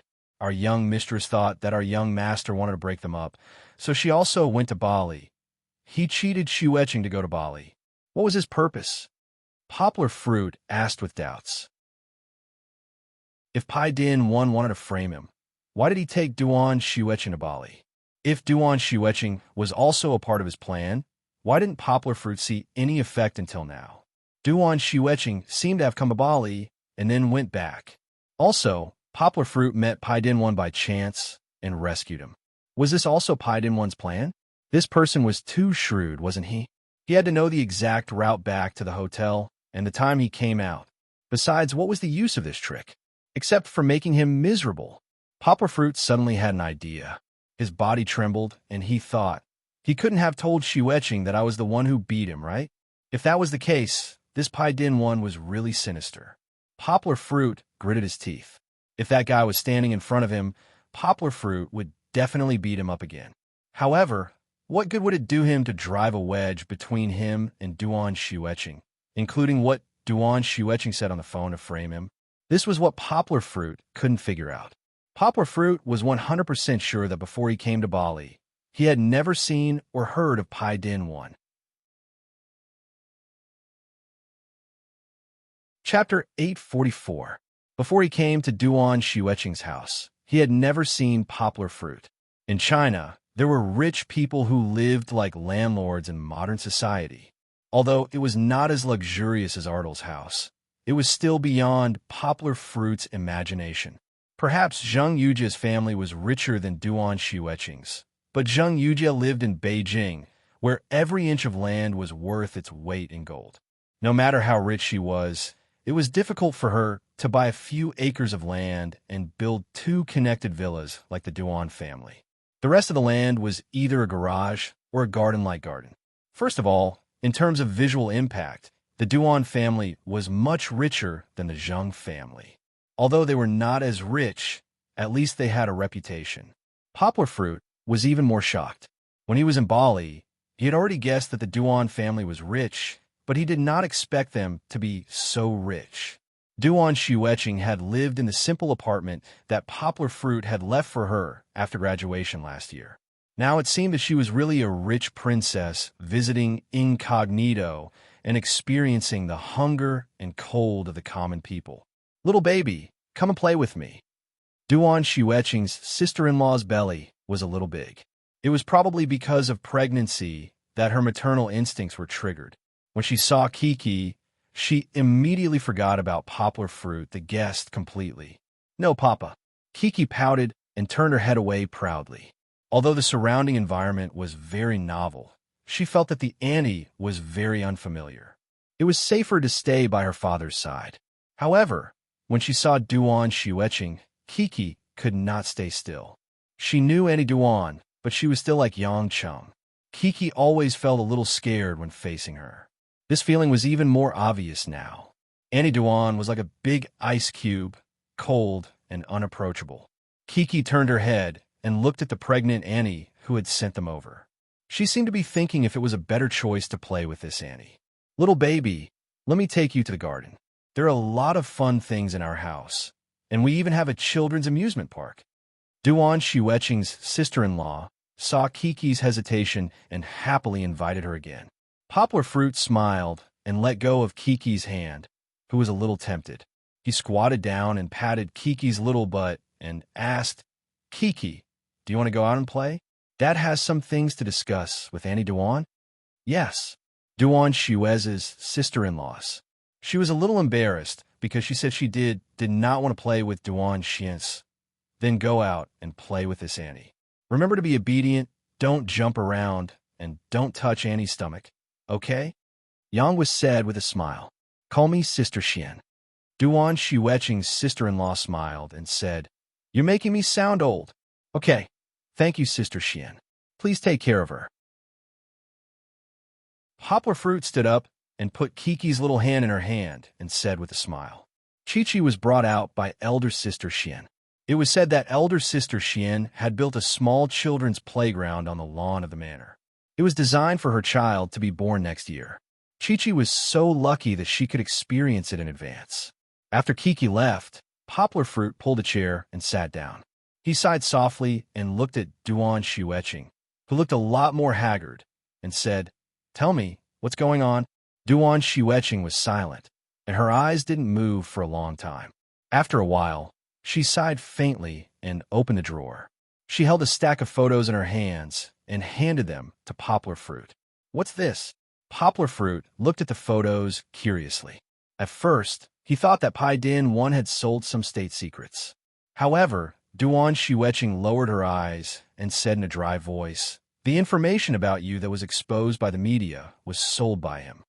In order to explain, Duan Xueqing said the longest sentence she had spoken in the past few days. It was him. Poplar Fruit was shocked. Poplar Fruit didn't believe that a seemingly simple man like Pai Din 1 would do such a thing. However, looking at the photos in his hand, perhaps that was the case. Otherwise, why would he meet with so many foreigners? "How did you get these photos?" Poplar Fruit frowned and asked, "Could it be that someone framed him? The photos could also be photoshopped." Duan Xueqing didn't answer, but quietly took out her Walkman and played the conversation for Poplar Fruit. As Yangwo listened, she clenched her fists so tightly that they cracked. However, even though Poplar Fruit was very angry, he still retained a little bit of rationality and asked, "The recording mentioned a mission. Could it be that he was forced?" Duan Xueqing looked up, her cold eyes emitting a light without a trace of emotion. She only said 4 words. What's the point? Yes. What's the point? Even if he was forced, he didn't waver because of Duan Xueqing. Even if he was forced, he had already made it a fact. What's more, was he being forced? From the photos of him handing over the USB flash drive and money to the reporters, he didn't know how happy he was. Poplar Fruit felt that he was a little ridiculous. Why did he still care about the reason Pai Din 1 framed him? He had already deceived Duan Xueqing's feelings, deceived a girl like her, and treated her as a stepping stone to get closer to Poplar Fruit. On this point, he was already unforgivable. Where is he now? Poplar Fruit pressed on the back of the chair, slowly stood up, and asked. His heart was raging with anger, and the aluminum alloy frame of the back of the chair was bent out of shape by his grip. Disappeared. Duan Xueqing suddenly sighed faintly and said. Poplar Fruit firmly clenched his fist and said to Duan Xueqing, Xueqing, don't worry. If I see him, I'll definitely beat him up until his parents can't recognize him. Poplar Fruit had already told Pai Din 1 when they were in Bali that if he dared to let Duan Xueqing down, he would definitely beat him up. Duan Xueqing withdrew her gaze from Poplar Fruit and turned her head to the side. She didn't have any intention of continuing the conversation with Poplar Fruit. Poplar Fruit paused and asked the question he had long wanted to ask. On the night of the cocktail party, did Pai Din 1 tell you that I beat him up? Duan Xueqing looked over in surprise. This was the first time Poplar Fruit's emotions had fluctuated since he saw her in the afternoon. Before this, every sigh of hers made him panic, giving him the feeling that her heart was already dead. I didn't beat him up. I even helped him chase away the people who try to rob him. Poplar Fruit explained with a smile. I'm just worried that this might be a conspiracy. Duan Xueqing didn't know if it was a conspiracy or not, but she still couldn't help but say to Poplar Fruit, he didn't say. After saying that, Duan Xueqing returned to her silent state. After that, even when she was with Poplar Fruit, she sat quietly. Some words were like a breeze that brushed past her ears, and she didn't care about them. Chapter 845. Poplar Fruit and Kiki took the high-speed train back to Yangcheng at 9 p.m. With Duan Xueqing's personality, she had her own opinions. Poplar Fruit wanted to stay and persuade her to let it go, but he didn't expect her to persuade Poplar Fruit to go back. I'm fine, I don't need you. Duan Xueqing's words could be considered as persuasion. She was never good with words, and if she spoke, it meant that she cared. If she was angry with someone, she would definitely ignore them. Poplar Fruit bitterly smiled and shook his head. He didn't believe that Duan Xueqing would be able to walk out of this relationship so easily. He knew that Duan Xueqing might seem cold and emotionless, but she was actually more passionate than most people. Otherwise, she wouldn't have left Yangcheng because of Poplar Fruit's rejection. Don't keep it in your heart. Poplar Fruit sighed and said, go out and see the sun. Forget about him and start afresh. Don't hurt your body. You have to eat when it's time to eat and rest when it's time to rest. Is it worth it for a person who lied to you? Yang would try to persuade her. I know you won't listen to me, so I'll go back to Yangcheng first. If you think it through or want to come over to Yangcheng to play, don't forget to contact me. When Yang Wu left, Duan Xueqing stood up to send him off. She seemed to have regained some of her energy. She even stood at the door, graceful and elegant, like a weeping willow by a lake, swaying slightly in the autumn wind. Poplar Fruit was behind the car. He turned around and sighed. I'm afraid it won't be that easy. Pai Din 1, that bastard. He's too despicable. Although he had only intruded into the Duan Xueqing's world for less than 5 months, which was longer than the 5 years that the Poplar Fruit had spent, he had caused the Duan Xueqing, who had already been injured, to be injured again. Moreover, the injury was even more serious and deeper. Winter is coming. I hope you won't freeze your heart with the cold winter. You should forget the past and hold on to your hope. You should wait until the ice melts and the snow melts next year. You should wait until the spring flowers are brilliant. You should wait until the spring water gurgles. You should wait until the ice mountain, snow, lotus blooms again. Poplar Fruit didn't continue arguing with Duan Xueqing. He was in a hurry to take the high-speed rail home and even had dinner on the train. Kiki was in high spirits. Along the way, she was telling him about how beautiful the children's playground built by the pregnant Annie was. "Papa, Kiki wants it too." The little girl blinked her big watery eyes and said to her father, "In that case, Kiki can also ask her brothers and sisters to come over to play. That will depend on your performance."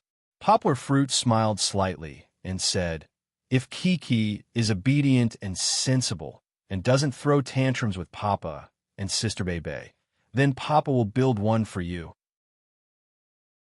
It was just a children's playground, not a large amusement park. If Poplar Fruit wanted to build one, he could divide half of the room that was originally set aside for Kiki in the new house, put tatama mats on it, buy some big blocks, plastic balls, and some small castles that could be climbed up and down, equipped with some small slides and small bridges. It wouldn't cost more than tens of thousands of yuan. Kiki has always been very obedient. Kiki pouted her small mouth, pulled her father's finger, and acted like a spoiled child. After a while, she changed the topic and excitedly told her father about her new experience today. "Sister Xuanxuan's belly is big, even bigger than Kiki's." She said that there's a baby in her belly. Fortunately, Kiki's ability to understand was not bad. She was not like some children in stories, who were so scared that they thought that the baby was swallowed. "That's right," Poplar Fruit said with a smile. "In a few months, a baby will be born. When it grows up, it will be just like Kiki." "Was Kiki also born in Mama Ma's belly?" Kiki asked. But Kiki has never seen Mama Ma. When she said that, her tone was just a little curious and regretful, but there was no sadness. Kiki was still too young. How could she know what sadness was? In her heart, Papa was everything, and Mama Ma was just a person that Papa told Kiki. She did not envy other children for having Mama Ma, because she still had Sister Bebe to love her. Poplar Fruit smiled, gently stroked Kiki's hair, and said meaningfully, "Mama Ma is no longer here, but she has always been looking at Kiki from afar, hoping that Kiki can grow up happily, and in the future be as beautiful as Mama Ma." Kiki knows. Kiki nodded solemnly and said, "Kiki wants to be as beautiful as Mama Ma."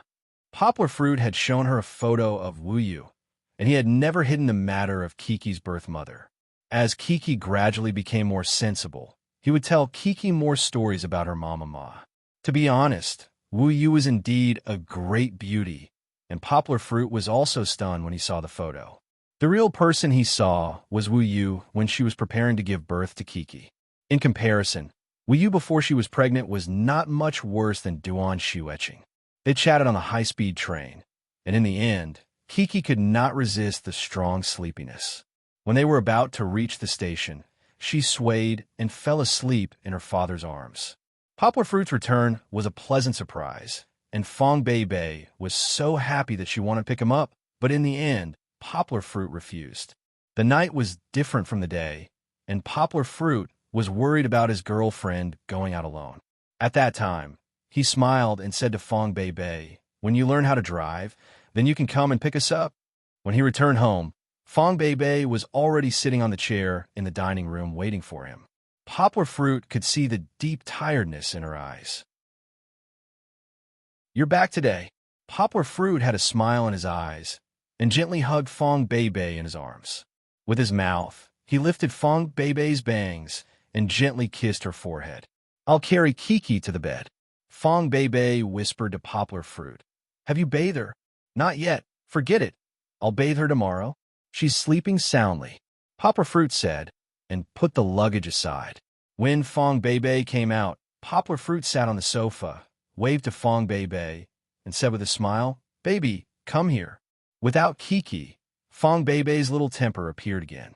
She pouted her red lips and dragged her feet, unwilling to come over. "Are you still angry with me?" Poplar Fruit pretended to sigh and said, "Without a plane ticket, I've already rushed home on the high-speed train. How come there's no reward at all?" "It's obviously you." "Ah." Fong Bei came closer, sullenly refuted, but suddenly she was pulled into Poplar Fruit's arms and could not help but scream. She was turned over by Poplar Fruit, and her back was against Poplar Fruit's embrace, and her hand repressed by poplar fruit on her lower abdomen. Her face was flushed, but her body was soft and locked in poplar fruit's embrace, unwilling to resist. "You're a rogue," Fong Beibei whispered in poplar fruit's ear, as if she was protesting, but it was more like a tender whisper between lovers. Chapter 846. Fong Beibei was actually very easy to coax. After poplar fruit cuddled with her for a while, she was no longer angry. The two of them rubbed each other's ears and hair, sticking to each other on the sofa until Fong Beibei began to yawn. "You go take a shower, it's time to sleep." Fong Beibei pushed poplar fruit's big hand and said lazily, "Let's go take a shower together." Poplar fruit said with a smile, "Take a shower, your uncle." Fong Beibei blushed and jumped out of poplar fruit's arms. She picked up the pillow on the sofa and threw it at poplar fruit. "Who wants to take a shower with you?" Poplar fruit laughed and fled to the bathroom to take a shower. When he came out, Fong Beibei was helping him pack his luggage. His clothes were neatly stacked on top of each other. Kiki's milk bottle and other utensils were also placed in a basket on the dining table. They would be left for tomorrow when they were free to use boiling water to disinfect them. Looking at her concentrated look, and even couldn't help but yawn while packing, Poplar Fruit was in a trance, as if he saw his vigorous but virtuous and hard-working mother. At this moment, wasn't Fong Beibei also like a little wife? Poplar Fruit felt warm in his heart. "Darling wife." Poplar Fruit squatted down, smiled, and helped Fong Beibei to tidy up her hair, and said, "Why don't you pack tomorrow? Look at you, your forehead is sweating. Pack up early, put in the suitcase, it will smell tomorrow." Fong Beibei explained, and then she yawned again. Today, she seemed to be like Poplar Fruit. She didn't sleep at noon, probably because her heart was stuffed and she couldn't sleep. Poplar Fruit pulled Fong Beibei up from the ground and said with a smile, "Well, leave the rest to me. You go wash up. It's late. It's time to sleep." Fong Beibei nodded obediently. After brushing her teeth and washing her face, she was full of energy again. It was rare for Poplar Fruit to climb into bed early to sleep with Fong Beibei. Originally, the two of them were lying face to face, so there was still some space between them. Fong Beibei mumbled and rolled over. Her hair scattered, and she laughed as she squeezed herself into Poplar Fruit's embrace. At this moment, she became as mischievous as Kiki. She used her hair to brush Poplar Fruit's nose, rested her head on Poplar Fruit's arm, and even grabbed the other hand of Poplar Fruit. Warm and soft body, smooth skin, and pleasant fragrance, Poplar Fruit was teased by her to the point that he couldn't stand it. He quickly used his hand to press down on Fong Beibei, who was moving around. "Baby, if you mess around again, I'll eat you." Poplar Fruit smiled and said softly in Fong Beibei's ear. The man's warm breath sprayed on the crystal-clear small ear. Fong Beibei, suddenly half of her body softened. She said softly, "No, you can't cross the line. But you're the one who's teasing me." Poplar Fruit's lips curled up and said with a smile. Fong Beibei was about to speak. Suddenly, her body stiffened, and then her whole body softened, lying in Poplar Fruit's arms, burying her head. A soft moan floated in the night wind, as if the moonlight had become swaying. Poplar Fruit had gently kissed Fong Beibei's ear, kissing her white and delicate neck. "Don't move." Fong Beibei quickly turned around, facing Poplar Fruit, but still in Poplar Fruit's arms, gently patted Poplar Fruit's chest, and said in a sweet voice. Poplar Fruit's eyes had a smile and looked at Fong Beibei, but didn't say anything. The affection in his eyes was like the sea of stars in the sky, so rich that it wanted to swallow her. Fong Beibei understood the meaning of Poplar Fruit, but her eyes were filled with hesitation, as if she was still a little flustered. Looking at Poplar Fruit's eyes, there was helplessness and worry. She was worried that if she refused, her lover would be unhappy. But how could Poplar Fruit not be happy? He also understood his girlfriend's reluctance, smiled, and reached out to touch Fong Beibei's cheeks, and gently said, "Take your time." Fong Beibei sweetly turned around again and leaned against Poplar Fruit's arms, lying on her side. Her heart was calm, as if she didn't need to worry anymore, and Poplar Fruit didn't move again. Fong Bei took the initiative to hug Poplar Fruit's arm and let him hug her lower abdomen. Even if the action was intimate, she still felt at ease. "Okay, go to sleep, you're sleepy," Poplar Fruit said with a smile. I'm not sleepy. Talk to me again," Fong Bei said coquettishly. She was still in high spirits after the commotion just now. "What do you want to talk about?" Poplar Fruit asked softly from behind her. "Tell me, what did you do these days?" Fong Bei said with a smile. "Yes, I met the great director Lian and watched 2 movies," Poplar Fruit said with a smile. "The first one was Lian's new movie, but they didn't let Kiki in, so I watched it alone. The second one was to apologize to Zheng Yujie. She's the editor-in-chief of the publishing house that I told you about. But she played Glacier Century. Kiki especially liked it and laughed until her stomach cramped." "Why do you want to apologize?" Fong Bei's heart tightened, and she began to feel sour. But thinking that Poplar Fruit told her frankly, it meant that he didn't have a guilty conscience, and she should believe him. "Originally, I was going to watch the first movie with her, but then Kiki made a big fuss, so she had to go out and help me take care of Kiki." Poplar Fruit smiled and touched Fong Bei's head. He just heard his girlfriend's emotional fluctuations. "Don't be jealous. I'm innocent." "I know, what else is fun?" Fong Bei muttered and said. "Then I met with the beasts I told you," Poplar Fruit said with a smile. "What about Senior Duan Shiueching?" Fong Bei asked. "That's not fun," Poplar Fruit said. "I want to hear it." Fong Bei said coquettishly. "There's no harm in telling you, but it's fine as long as you hear it," Poplar Fruit said softly. He was not worried that Fong Bei would spread it everywhere, but it was related to Duan Shiueching's feelings. He and Fong Bei, 2 outsiders, should not talk too much about it.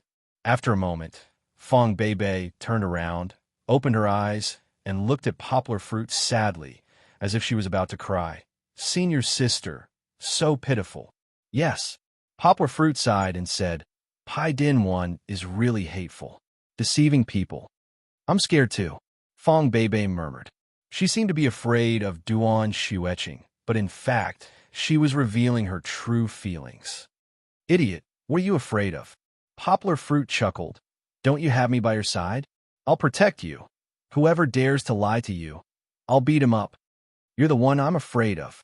Fong Bei snorted and laughed disdainfully. Fong Bei was still quite satisfied with Poplar Fruit's answer. She raised her head and kissed Poplar Fruit on the mouth. Smiling, she also walked out of that inexplicable mood. Poplar Fruit smiled and said, "Go to sleep." Fong Bei found a comfortable position and fell asleep sweetly. Chapter 847. The next day, Poplar Fruit sent Kiki to his godmother, Lu Suqin. On one hand, his godmother missed Kiki. On the other hand, Poplar Fruit was going to watch a movie with Fong Bei today. It wasn't that Poplar Fruit didn't want to pay for Kiki to go with him, but he recently read a book on parenting, and there was a very reasonable point in it. It was to tell parents not to follow their children all the time, which was not conducive to the development of their children's personality. Parents should let their children understand that parents also have their own work and living space. Poplar Fruit, wait a minute. Lu Suqin asked the old man to accompany Kiki first. She excitedly pulled Poplar Fruit to the side and asked with a smile, "Let me ask you, did Jiwen have that thing recently?" "That thing?" Poplar Fruit was a little confused and asked, "Aya, you don't even understand? It's just that his heart is budding, and he's looking for a girlfriend again." Lu Suqin patted Poplar Fruit's head and said with disappointment, "What kind of mother would say that to her own son?" Poplar Fruit's head drooped down a few black lines. He thought about it, shook his head and said, "I don't think so. He hasn't had a girlfriend recently. I haven't seen him bring a woman back for nearly half a year." Recently, Song Jiwen had been circling around Chun Anlin. The two of them had been thinking about how to get close to uncles and aunties through square dancing every day. However, it seemed that they were going to watch a movie today. Song Jiwen heard that Poplar Fruit was going to watch 4 movies with his girlfriend today, and they also wanted to come and relax. If there was a possibility, it would only be Chun Anlin who was his girlfriend. However, Poplar Fruit denied this idea. This was because Song Ji-won and Chun Anlin were like fire and water. From the beginning, Song Ji-won and Chun Anlin would quarrel whenever they met. They lived across from each other, and even now, although they opened a Tai Chi dojo together, they would quarrel again after a few words. Sometimes, it wasn't even because they had different opinions. How could this be?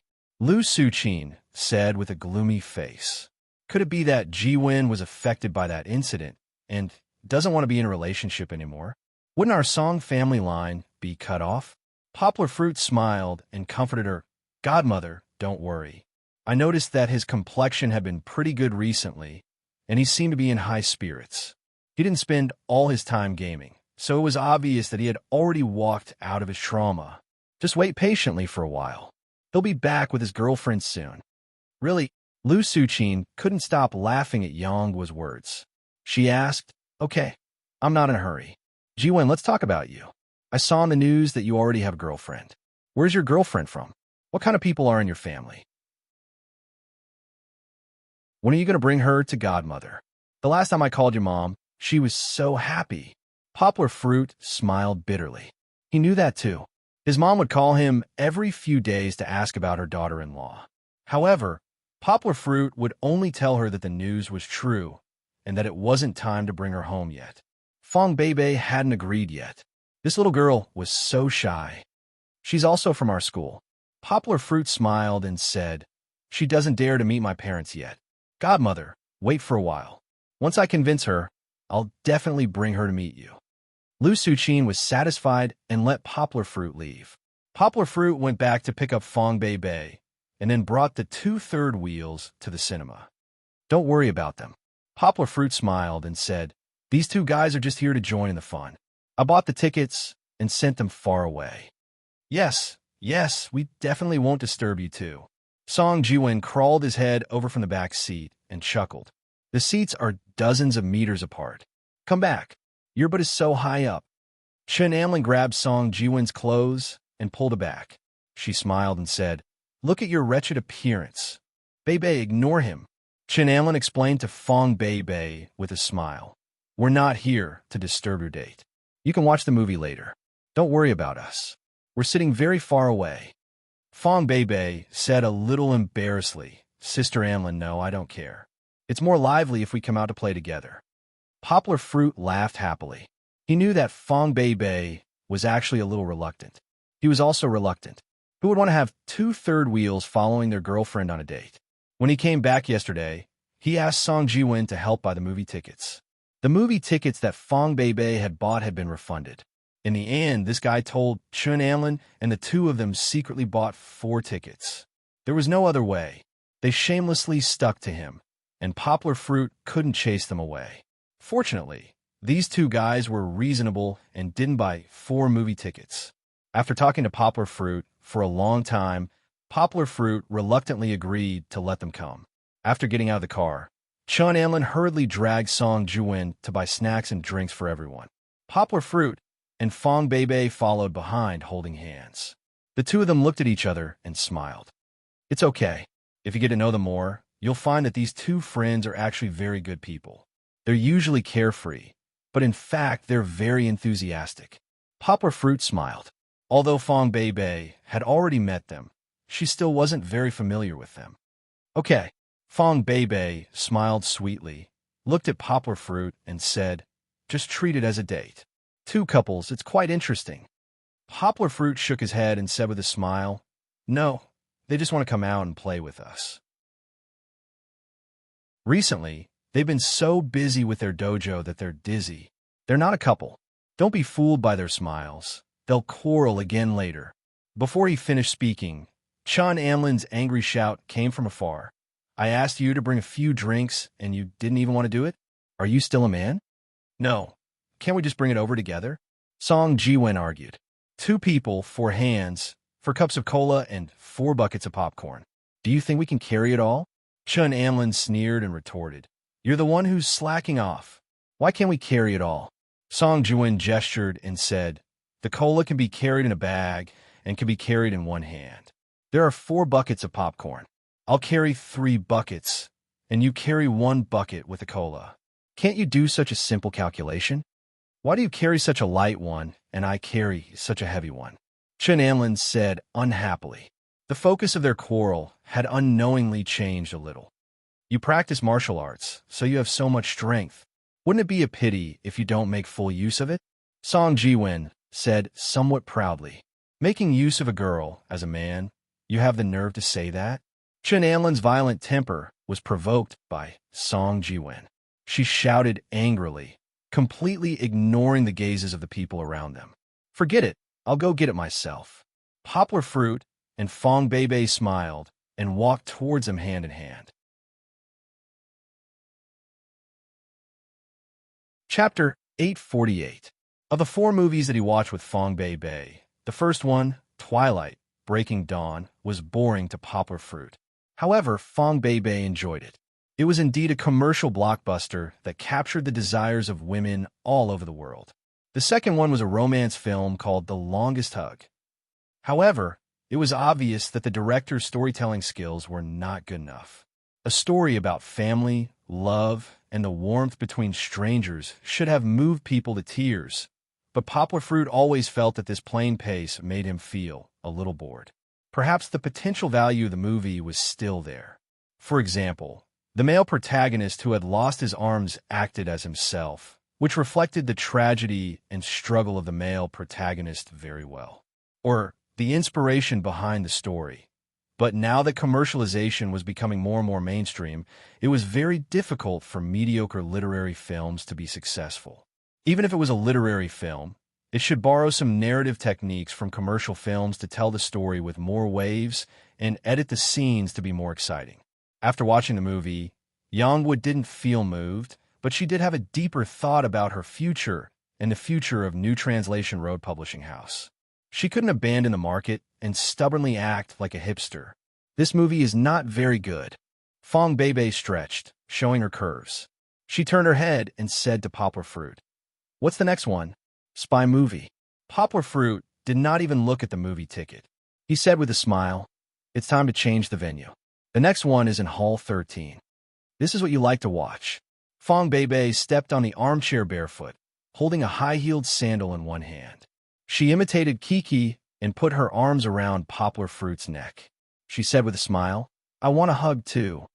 Yang smiled faintly. His strong and powerful arm gently rested on her perky buttocks, and Fong Beibei was lifted up by him. Fong Beibei's face was flushed, but she still adapted to Poplar Fruit's movements. In the strange eyes of the people next to them, Fong Beibei buried her face in Poplar Fruit's neck and did not dare to raise her head. Poplar Fruit laughed and showed off their affection without any scruples. "Wow, do you want to do this?" Song Jiwen's annoying voice came. Fong Beibei heard it and quickly struggled out of Poplar Fruit's arm shyly. She lowered her head and her hair covered her face. She did not dare to look at them. "I say, aren't you wicked? They are loving each other. What do they do to you? Why do you have to scare them?" Chun Anlin said what Poplar Fruit was thinking. The 4 of them played for a while, bought new snacks and drinks, and were about to enter. Fong Beibei pulled Poplar Fruit's hand and whispered embarrassedly, "Uncle, I want to go to the toilet." "Then you go in first. I'll accompany the baby to the toilet." Poplar Fruit waved his hand to Song Jiwen and said, "Do you want to go?" Chun Anlin looked at Song Jiwen and asked. "No." Song Jiwen shook his head. "Then you go in first. I want to go too." Chun Anlin stuffed the food into Song Jiwen's hands and quickly caught up with Poplar Fruit. Song Jiwen looked at the sound of Chun Anlin leaving and frowned. He took a sip of soda and muttered, "Could it be that he sneaked away and left me to watch the movie alone?" It turned out that he was thinking too much. Before the movie started, Chun Anlin had already returned. The movie started. This movie was indeed the best movie that Poplar Fruit had seen today. Even Fong Beibei was watching it without blinking. The movie's rhythm was really good. From the beginning, the male lead Mo Min mysteriously appeared in an iceberg to gain experience, which attracted the audience's attention. Then, the scenes kept changing. Puzzles and conspiracies were thrown out one after another, causing the entire movie to fall into a suffocating atmosphere. Fong Beibei had not watched the previous few movies, so her understanding of the plot was not as deep as Poplar Fruit's. However, with Poplar Fruit's concise explanation, she also became nervous like the main character, especially when the main character was attacked by a drone missile and the entire subsidy station was blown up. He was standing on the edge of the cliff of life and death. At this time, Fong Beibei was tensed up. She held Poplar Fruit's hand and was so nervous that Poplar Fruit had to pat her on the shoulder to relax her. The Bourne Identity 4 was a commercial blockbuster, but it was good. The whole movie was full of passion and there was no place to pee. Then, Song Ji-won was in for a tragedy. He regretted it. He should not have not gone to the toilet before the movie started. He should not have drunk so much soda. This fucker, he actually wanted to go to the toilet halfway through the movie. However, the movie was at the most exciting part. Hold it in, hold it in. He could not hold it in anymore. He drank a lot of water in the previous two scenes. He could not hold it in anymore. I need to go to the toilet. Song Ji-won stood up with a sullen face and squeezed past Chen Amlin. Chen Amlin looked at him curiously and thought, when did this guy become so cold? Could it be that after watching the movie, he also learned to act cool like the main character? If Song Ji-won knew what she was thinking, he would definitely vomit blood. How am I acting cool? However, he could not hold it in anymore and could only leave with a red face. If he continued to nag as usual, he would probably leak before he reached the toilet. His expression was cold, but the lights were too dim for Chen Amlin to see Song Ji-won's expression. Where's the toilet? Where's the toilet? Song Ji-won bent over and hugged his stomach as he walked forward. Poplar Fruit saw him walk past and wanted to greet him, but Song Ji-won ignored him and went straight to the door. There was no toilet in the theater. Song Ji-won informed the attendant and hurried to the nearest toilet. When he reached the toilet, Song Ji-won blacked out again. Fuck. Since when did the men's toilet have a queue? It cannot be helped. The movie was really good. Everyone looked like they had not been holding it in for long. Coincidentally, there was no big fight just now, so they all ran out. Luckily, the queue was not very long. Song Ji-won gritted his teeth and did not look for another toilet. Wait a minute. The sooner I go to the toilet, the sooner I can go back to watch the movie. Hold it in. Hold it in. The queue was getting shorter and shorter, and behind Song Ji-won, there was a queue as well. Song Ji-won held it in until he was about to stomp his feet. Finally, he saw the end. A man in front of him walked in. Song Ji-won stood at the door and let out a sigh of relief. He knew that he was next. Finally, the person in the toilet came out too. Song Ji-won was overjoyed and prepared to take a step forward. At this moment, a man suddenly elbowed Song Ji-won and was about to squeeze in front of Song Ji-won. Ouch! You dare to cut in Grandpa Song's line? Song Ji-won was furious. He used a standard basketball elbow and hit the man in the ribs. The man felt pain and took 2 steps back. Song Ji-won glanced at him proudly, then went to the toilet and closed the door. Fuck you. You dare touch me? The man who was elbowed by Song Ji-won was stunned for a moment. He jumped up angrily and slammed the toilet door, roaring, "Get out here. If I don't cripple you today, my surname is not Kong."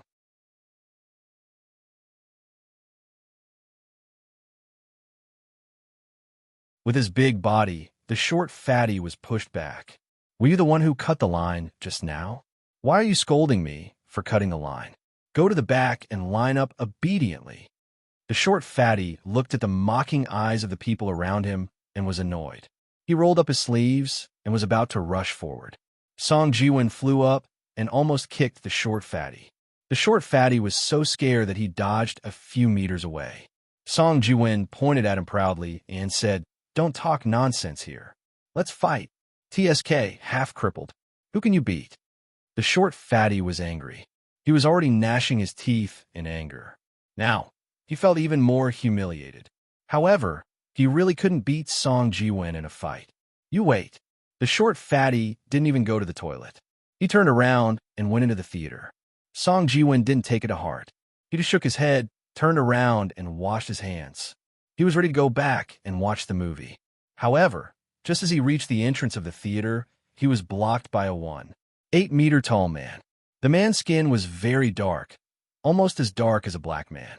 Looking at his muscles, Song Ji-win's scalp tingled. "Where are you going?" The short fatty laughed and walked out from behind the big man. "I'm telling you, if I don't beat you half to death today, my surname isn't Kong." "Who cares if your surname is Kong?" The other party wasn't stupid and knew how to find help. However, Song Ji-win wasn't stupid either. It was obvious that he couldn't beat the big man. He turned around and wanted to escape. "Black Ox, help me catch him." The short fatty saw that Song Ji-win was about to run and shouted excitedly. The big man had big muscles and was very agile. He grabbed Song Ji-win with both arms and lifted Song Ji-win up. Song Ji-win's legs were off the ground and he kicked wildly. He felt that his arms were about to break. Ah! Song Ji-win couldn't help but cry out in pain. He looked at the short fatty with hatred in his eyes and roared, "Let go of me. If you dare to touch me, I'm telling you, you're going to stay in jail tonight. Where I'm going to stay is not up to you." The short fatty said contemptuously, "But I know that you're going to stay in the hospital tonight, Black Bull." Originally, Black Bull wanted to fight, but as soon as the short fat man moved his legs, he stopped. He calmly rubbed his 2 legs and said with an ugly expression, "Hold him down first. When I come back from the bathroom, I'll teach him a lesson." After that, he wriggled and jumped in the direction of the bathroom. Song Ji-win didn't give up struggling, but the more he struggled, the more pain his arms were in. It seemed that if the big man exerted a little more strength, his arms would be dislocated. The pain was so severe that Song Ji-win couldn't help but cry out, "Ah! Don't stand here and block the entrance of the audience." The waiter guarding the door didn't dare to provoke the big man, so he could only persuade them weakly. The big man snorted and moved outside with Song Ji-win in his arms. Song Ji-win screamed, even louder in pain. The few people who came back from the bathroom knew about the conflict just now. They didn't dare to say anything and quickly left. But not all of them left. A few of them secretly stood at the door with the waiter and watched. After a while, the short fatty came back from the bathroom. He had a morbid excitement on his face. He twisted his arms and walked towards Song Ji-win. Chen Anlin just came out. She saw Song Ji-win being caught by the big man and the short fatty punching him in the stomach. Pain! Song Ji-win didn't even have time to cry out in pain. Ugh! He spat out some of the cola he had just drunk onto the short fatty. Fuck. If I don't beat you to death today, my surname isn't Kong." The short fatty stomped his feet and shouted angrily. Anyway, with the big black yak around, he was full of confidence. Bang! A delicate shout was heard. Suddenly, the shadow of a foot flew through the air and kicked the big man's arm. The big man felt the pain and let go of both hands. Song Ji-win fell to the ground. A pair of white and tender hands stretched out in front of Song Ji-win. He looked up and saw Chen Anlin's childish face in front of him. She helped him up. Fuck, he was saved by a beauty today. That you're tuning in to the Romance Rendezvous YouTube channel. We're so grateful for your support, and don't forget to subscribe to join us on this incredible journey through captivating stories. Your generosity through donations truly makes a world of difference, as it's the primary source of revenue that allows me to expand and enhance this channel for you.